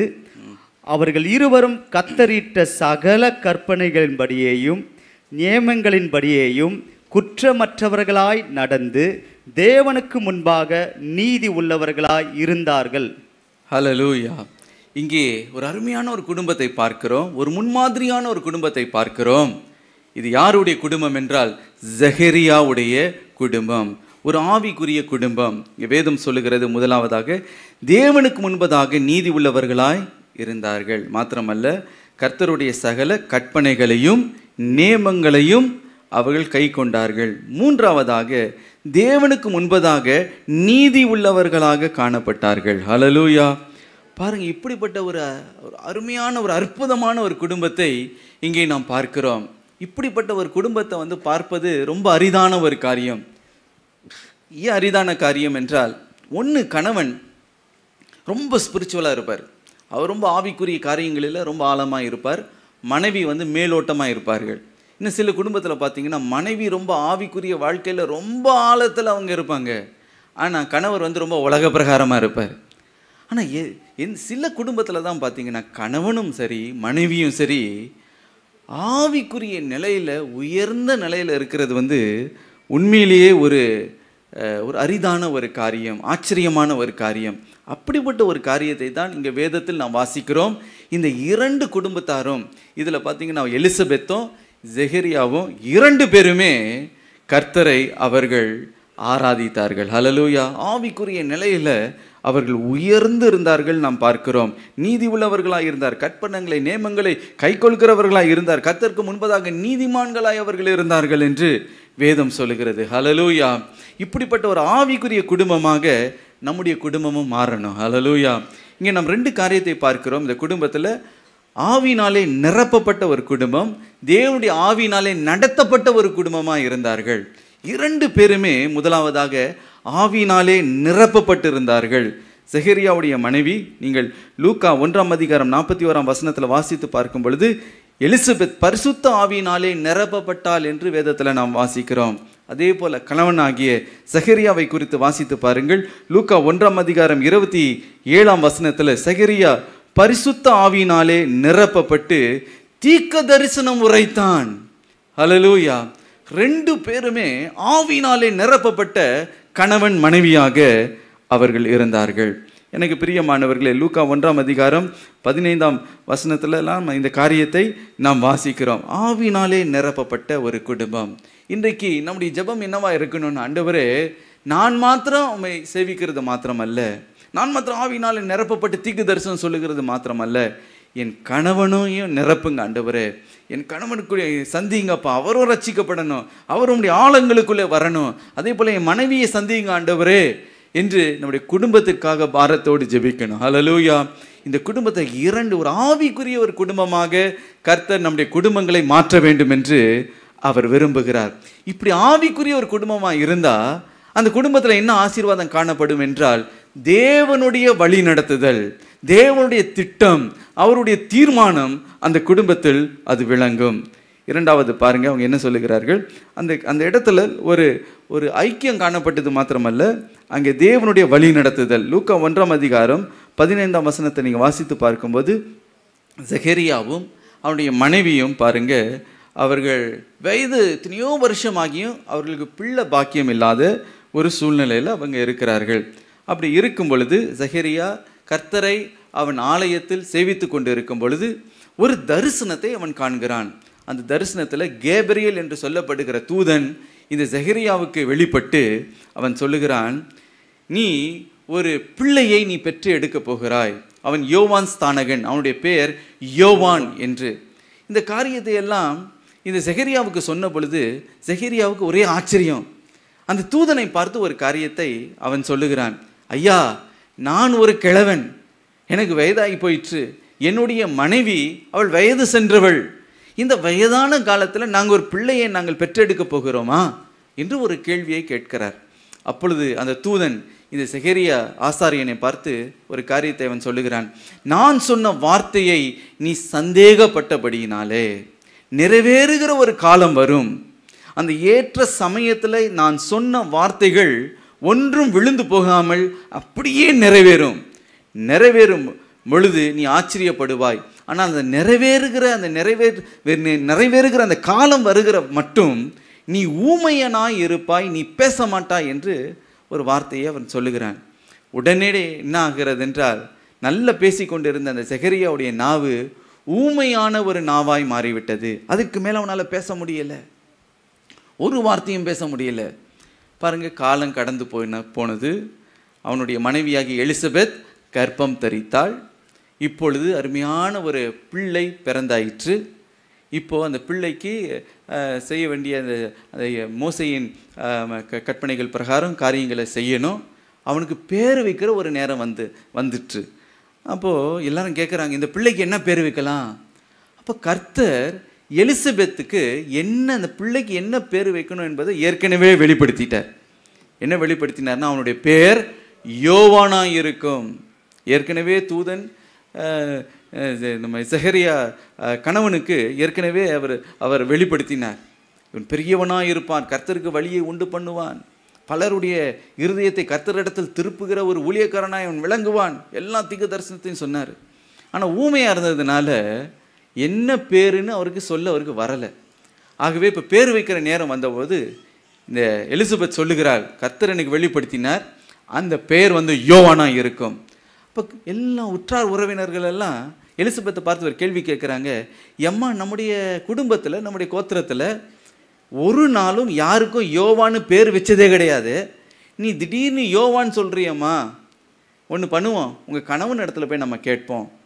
இப்போது செகரியா தீர்க்கதரிசி செகரியா ஆசாரியன்னு இருக்கிறார், அவர் இடத்துல போய், ஐயா உங்கள் பிள்ளைக்கு செய்கையில் கேட்டாங்களாம், உங்கள் பிள்ளைக்கு என்ன பேர் வைக்கணும் அப்படின்னு கேட்டாங்களாம். அவர் என்ன பண்ணாராம், ஒரு எழுத்து பலகை எடுத்து ஒரு வார்த்தை எழுதினாராம், யோவான் அப்படின்னு எழுதினாராம். ஒரே ஆச்சரியம் எல்லாருக்கும். பாருங்க, என்ன காரியத்தை எலிசபெத்துக்கு ஆண்டவர் வெளிப்படுத்தினாரோ அதே காரியத்தை செகரியாவுக்கு ஆண்டவர் வெளிப்படுத்தினார். ஹல்லேலூயா. அப்படி என்றால் அந்த குடும்பம் எப்படிப்பட்ட குடும்பம்னா, கர்த்தராலே நடத்தப்பட்ட ஒரு குடும்பம். ஹல்லேலூயா. கர்த்தர் மனைவியின் இடத்துல காரியங்களை விஷயங்களை பேசுவார், அதே நேரத்தில் கணவன் இடத்துலையும் பேசுவார். ரெண்டு பேரும் ஒரு நாள் என்ன பண்ணுவாங்கன்னா, அவங்களுடைய இருதயத்தில் இருக்கிறத சொல்லுவாங்க. இன்னும் ஆச்சரியம் உண்டாகன்னா, ரெண்டு பேரும் கர்த்தர் அதை தான் எனக்கு வெளிப்படுத்தினாரு, உங்களுக்கும் அதை தான் சொன்னாரா அப்படின்னு அவங்க மகிழ்வார்கள். ஹல்லேலூயா. அந்த நேரத்தில் பாருங்க என்ன நடந்தது. அது வரைக்கும் ஊமையாக இருந்த செகரியாவுடைய நாவு கட்டவிழ்க்கப்பட்டது என்று நாம் பார்க்கிறோம். ஒரு அற்புதம் நிகழ்ந்தது. அவன் மீண்டுமாக கர்த்தர் அவனுக்கு பேச்சை கொடுத்தார் என்று பார்க்கிறோம். இன்னும் ஒரு அற்புதமான ஒரு குடும்பம் பாருங்க. இன்றைக்கு நம்முடைய குடும்பத்தில் இப்படிப்பட்ட அற்புதங்களை தெய்வன் செய்ய வேண்டும் என்று விரும்புகிறார். ஹல்லேலூயா. கணவன் இடத்துல காரியங்களை சொப்பனங்கள் மூலமாய், தரிசனங்கள் மூலமாய், தீர்க்க தரிசனம் மூலமாய் கர்த்தர் பேச போகிறார். எந்த காரியத்தை கணவன் இடத்துல சொன்னாரோ அதே காரியத்தை மனைவியின் இடத்துலையும் ஆண்டவர் வெளிப்படுத்துவார். அப்போது அந்த குடும்பத்தில் தேவனுடைய வழி நடத்துதல் உண்டாகும். ஹல்லேலூயா. பிள்ளையை எப்படி வளர்க்கணும், அந்த பிள்ளைக்கு என்ன பேர் வைக்கணும், அந்த பிள்ளைக்கு எந்த காலேஜில் சீட்டு வாங்கணும், எந்த இடத்துல வரம் தேடணும், எல்லாவற்றையும் கர்த்தர் என்ன செய்வார் என்றால் அற்புதமாய் நடத்துவார். ஹல்லேலூயா. இது எப்பொழுது நடக்கும்? இருவரும் ஆவியானவராலே நிரப்பப்பட்டு இருக்கணும். ஹல்லேலூயா. இரண்டு பேருமே கர்த்தருக்குள்ள ஐக்கியமாய் இருக்கும் பொழுது எந்த ஆவியானவர் மனைவியோடு பேசுகிறாரோ அதே ஆவியானவர் கணவரிடத்திலும் பேச வல்லமை உள்ளவர். ஹல்லேலூயா. இன்றைக்கு அப்படிப்பட்ட ஒரு வழி நடத்துதலை நாம் ஒவ்வொரு குடும்பத்திலும் கர்த்தர் கொடுக்க அவர் ஆயத்தமாக இருக்கிறார். ஹல்லேலூயா. இன்றைக்கு ஒருவேளை நீங்கள் கலங்கலாம், என்ன அடுத்த தீர்மானம் என்ன எடுப்பதுன்னு தெரியல, என்ன நாங்கள் பிஸ்னஸ் ஆரம்பிப்பதா, ஊழியத்திற்கு வருவதா, அல்லது இந்த காரியத்தை நாங்கள் பிரயாசப்பட்டு கொண்டிருக்கிறது செய்வதா, இந்த கட்டடத்தை கட்டுவதா, பல காரியத்தை தெரியாமல் நீங்கள் தடுமாறி கொண்டு இருக்கலாம். ஆவினாலே நிரப்பப்பட்ட ஒரு குடும்பமாக இன்றைக்கு கர்த்தர் நம்மை மாற்ற அவர் வல்லமை உள்ளவராக இருக்கிறார். ஹல்லேலூயா. இன்றைக்கும் நம்முடைய ஜெப ஆண்டு என்னுடைய குடும்பத்தை ஒரு ஆவிக்குரிய ஒரு குடும்பமாய் மாற்றுங்க ஆண்டவரே. ஹல்லேலூயா. இன்றைக்கு கர்த்தர் செய்ய வல்லவராக இருக்கிறார். இருக்கிற இடத்துல அப்படியே எழும்பி நிற்போம். ஹல்லேலூயா. ஹல்லேலூயா. இந்த குடும்ப ஆசீர்வாத இந்த எழுப்புதல் கூட்டத்திற்கு வந்திருக்கிற உன்னுடைய வாழ்க்கையில், உன்னுடைய குடும்பத்தில் கர்த்தர் அதிசயங்களை காண பண்ண போகிறார். ஹல்லேலூயா. உன்னுடைய குடும்பம் ஒரு ஈசாக்கின் குடும்பமாய் மாறப்போகிறது. ஒரு இனிமையான ஒரு குடும்பத்தை கர்த்தர் கட்டளிட போகிறார். இது வரைக்கும் என் குடும்ப வாழ்க்கையில் கசப்பு தான், பிரிவினை தான், எப்பொழுதுமே ஒரு இருள், அங்கே ஒரு நிம்மதி இல்லை என்று நீங்கள் சொல்லி கொண்டு இருக்கலாம். இன்றைக்கு எனக்கு பிரியமானவர்களே, ஒரு இனிமையான குடும்பமாக கர்த்தர் உங்களுடைய குடும்பத்தை மாற்றப் போகிறார். ஹல்லேலூயா. ஆண்டவர் இன்றைய குடும்பத்தை ஆண்டவர் இனிமையான ஒரு குடும்பமாய் மாற்றுங்க ஆண்டவரே. அல்லது இன்னும் எனக்கு திருமணமே ஆகலைனாலும் நீங்கள் ஜெபிங்க, ஆண்டவர் என்னுடைய குடும்பம் ஒரு இனிமையான குடும்பமாய் ஆண்டவரை அமையணும் ஐயா. அப்படிப்பட்ட ஒரு குடும்பத்தை எனக்கு தாருங்கள், தாரும் ஐயான்னு கேளுங்க. ஹல்லேலூயா. இன்றைக்கு ஒரு இனிமையான குடும்பத்தை கர்த்தர் கட்டளிட போகிறார். அன்பு அங்கே காணப்பட போகிறது, அங்கே ஐக்கியம் காணப்பட போகிறது. ஹல்லேலூயா. ஒருவருக்கு ஒருவர் ஊழியம் செய்கிற ஒரு குடும்பமாய் மாற்ற போகிறார். கணவன் மனைவிக்கு ஊழியமும், மனைவி கணவனுக்கு ஊழியம் செய்கிற ஒரு இனிமையான ஒரு குடும்பம். ஹல்லேலூயா. அங்கே ஆறுதல் உண்டாக போகிறது, அங்கே தேறுதல் உண்டாக போகிறது. எப்படி ஈசாக்கு ரெபெக்காள் மூலமாக ஆறுதல் அடைந்தானோ, உன் குடும்பத்தில் ஒரு ஆறுதலை கட்டளிட போகிறார். ஹல்லேலூயா, ஹல்லேலூயா. அப்படிப்பட்ட ஒரு ஆறுதலின் குடும்பமாய் கர்த்தர் உன்னை மாற்ற விரும்புகிறார். ஆறுதலின் பாத்திரமாய் உன்னை மாற்ற விரும்புகிறார். ஹல்லேலூயா, ஹல்லேலூயா. அப்பா, அப்படிப்பட்ட ஆண்டவரே ஒரு குடும்பமாய் எங்களுடைய குடும்பங்களை மாற்றுவீராக. எப்படி ஈசாக்கு ரெபெக்காளுக்காக கண்ணீரோடு விண்ணப்பித்தானோ, அதே போல் ஆண்டவரே ஜெபிக்கிற கணவர்களாக மாற்றுங்க. ஆண்டவரே ஜெபிக்கிற கணவனாய் மாற்றுங்க ஐயா. ஆண்டவர் அப்படிப்பட்ட ஒரு ஜெப ஆவியை ஒவ்வொரு ஆண்டவரே புருஷர் மீது நீர் ஊற்ற வேண்டும் என்று நாங்கள் ஜெபிக்கிறோம் ஐயா. ஒரு இனிமையான குடும்பம், அன்பு தனியாத குடும்பம், கடைசி வரைக்கும் அன்பும் ஐக்கியமும் காணப்படுகிற ஒரு இனிமையான ஈசாக்கின் குடும்பமாக ஒவ்வொரு குடும்பத்தையும் மாற்றுவீராக. பிரிவினைகள், வைராக்கியங்கள், சண்டைகள் ஆண்டவரே எல்லாம் மாறட்டும். ஆண்டவரே உம்முடைய ஆவினாலே நிரப்புவீராக. தேவனுடைய அன்பு ஆண்டவர் இருதயங்களை ஊற்றப்படுவதாக. பிரிவினைகள் ஒளிந்து போகட்டும் ஆண்டவரே. எல்லாம் டிவோர்ஸும் ஒளிந்து போகட்டும் ஆண்டவர். விவாகரத்து, நாங்கள் பிரிந்து போகிறோம், கசப்புகள் எல்லாம், கசப்பின் வேறுகள் இயேசுவின் நாமத்தினால பிடுங்கெறியப்படுவதாக. ஒரு அன்பு உண்டாகட்டும் ஆண்டவரே. குடும்பத்திற்கு விரோதமாக எழும்புகிற பிசாசின் சகல சூழ்ச்சிகளும் நசரனாகிய இயேசுவின் நாமத்தினாலே அழிக்கப்பட்டு போவதாக, அழிக்கப்பட்டு போவதாக. குடும்பத்தை அழிக்கிற ஒவ்வொரு குள்ள நெறிகளையும் இயேசுவின் நாமத்தினால், மனுஷ சூழ்ச்சிகளையும் ஆண்டவர் பிரிவினை உண்டு பண்ணுகிற மனுஷிக ஆவிகளையும் இயேசுவின் நாமத்தினாலே கடிந்து கொள்ளுகிறோம் அப்பா. எல்லா துர்ஆலோசனையும் ஆண்டவர் ஏதே போல என் ஆசீர்வாதம் எல்லா ஆலோசனைகள் அழிக்கப்பட்டு போவதாக. ஆண்டவர் குடும்பம் ஆண்டவர் கட்டப்படட்ட ஆண்டவரே, உம்முடைய தீர்மானத்தின்படி, உம்முடைய நோக்கத்தின்படி ஆண்டவரே நீர் நியமித்தபடி ஒவ்வொரு குடும்பங்களையும் ஆசீர்வதிங்கப்பா. ஒவ்வொரு குடும்பத்திலும் ஒரு செழிப்பு உண்டாங்க ஆண்டவரே. எல்லாம் இருளும் விலகட்டும் ஐயா. எல்லாம் சத்ருவின் கிரியைகள் அழிக்கப்படுவதாக. மனோவாவின் குடும்பத்தை போல மாற்றுங்க. ஹல்லேலூயா. அதுல ஒரு ஐக்கியம் உண்டாகட்டும் ஆண்டவரே. ஒரு மனம் உண்டாகட்டும் ஆண்டவரே. அன்பு உண்டாகட்டும் அப்பா. ஒளிவு மறைவில்லாத ஒரு குடும்பமா மாற்றுங்க ஆண்டவரே. ஒருத்தரை நம்புகிற ஒரு ஆண்டவரே ஒரு குடும்பமா இருக்கட்டும் ஐயா. சந்தேகங்களின் ஆவிகள் விலகட்டும் அப்பா. ஒரு மனதை கட்டளிடுங்க. குடும்பத்தில் ஒரு மனம் உண்டாகட்டும் ஆண்டவரே. ஹல்லேலூயா. நானும் என் வீட்டாரும் என்றார் கர்த்தரையே நாங்கள் சேவிப்போம் என்று சொல்லுகிறது போல மனோவாவின் குடும்பத்தை போல் ஆண்டவரே சேவிக்கிற ஒரு குடும்பமாய் எங்களை மாற்றுவீராக. ஆண்டவரே ஆராதிக்கிற குடும்பமாய் மாற்றுவீராக. ஜெபிக்கிற ஒரு குடும்பமாய் மாற்றுவீராக. எங்களுடைய குடும்பத்தில் அப்படிப்பட்ட ஒரு எழுப்புதல் உண்டாகட்டும் ஆண்டவரே. Let there be a revival in our family, so Lord. எங்களுடைய குடும்பத்தில் அப்படிப்பட்ட ஒரு எழுப்புதலை கட்டளிடும். மாத்திரமல்ல, சகரியா குடும்பத்தை போல ஆவினாலே நிரப்பப்பட்ட ஒரு குடும்பம், ஆவினாலே நிரப்பப்பட்ட ஒரு குடும்பம், தீர்க்கதரிசிகளால் நிரப்பப்பட்ட ஒரு குடும்பம், தீர்க்கதரிசி ஆவினாலே நிரப்பப்பட்ட ஒரு குடும்பமாய் விளங்கட்டும் ஐயா. ஹல்லேலூயா. உம்முடைய வழி நடத்துதல் அந்த குடும்பத்தில் காணப்படட்டும். உம்முடைய தெய்வீக பரலோக திட்டத்தின் ஒவ்வொரு காரியமும் ஆண்டவரே குடும்பத்தில் விளங்கட்டும் ஐயா, வெளிப்படட்டும் ஆண்டவரே. ஒரு ஆசீர்வாதமான குடும்பமாக, ஒரு எழுப்புதல் நிறைந்த குடும்பமாக, ஆவினாலே நிரப்பப்பட்ட ஒரு குடும்பமாக, ஒரு ஆசீர்வாதமான குடும்பமாய் நீர் இன்றைக்கு மாற பண்ணுகிறதுக்காய் நன்றி. ஒவ்வொரு குடும்பத்தையும் ஆசீர்வதிங்க அப்பா. எல்லா தடைகளும் விலகட்டும் ஆண்டவர். தரித்திரங்கள் இயேசுவின் நாமத்தினால் ஒளிந்து போகட்டும். கடன் பிரச்சனைகள் ஒளிந்து போகட்டும் ஆண்டவரே. கருத்து வேறுபாடுகள் ஒளிந்து போகட்டும். ஒரு அற்புதத்தை செய்வீராங்க. ஒவ்வொரு குடும்பத்திலும் அதிசயங்களை காண பண்ணுவீராங்க. நீரே எங்களுடைய குடும்பத்தின் தலைவராக இருப்பீராங்க. நீர் குடும்பங்களை ஆளுகை செய்வீராங்க. ஹல்லேலூயா, ஹல்லேலூயா. ஒவ்வொரு பிள்ளைகளையும் ஆசீர்வதிங்கப்பா. ஒவ்வொருவரும் பலந்த பராக்கிரமசாலிகளாக உமக்காக எழும்புகிற ஒரு ஆசீர்வாதமான கருவிகளாய் அவர்களை மாற்றுவீராங்க. குடும்பத்தில் இருக்க எல்லா ஆசீர்வாத தடைகளும் இயேசுவின் நாமத்தினால விலகட்டம்பா. திருமண தடைகள் விலகட்ட ஆண்டவரே. குழந்தை இல்லையே என்று ஏங்கிக் கொண்டு இருக்கிற ஆண்டவரே, அந்த எல்லா காரியத்தையும் மாற்றுவீராங்க. குழந்தை செல்வங்களை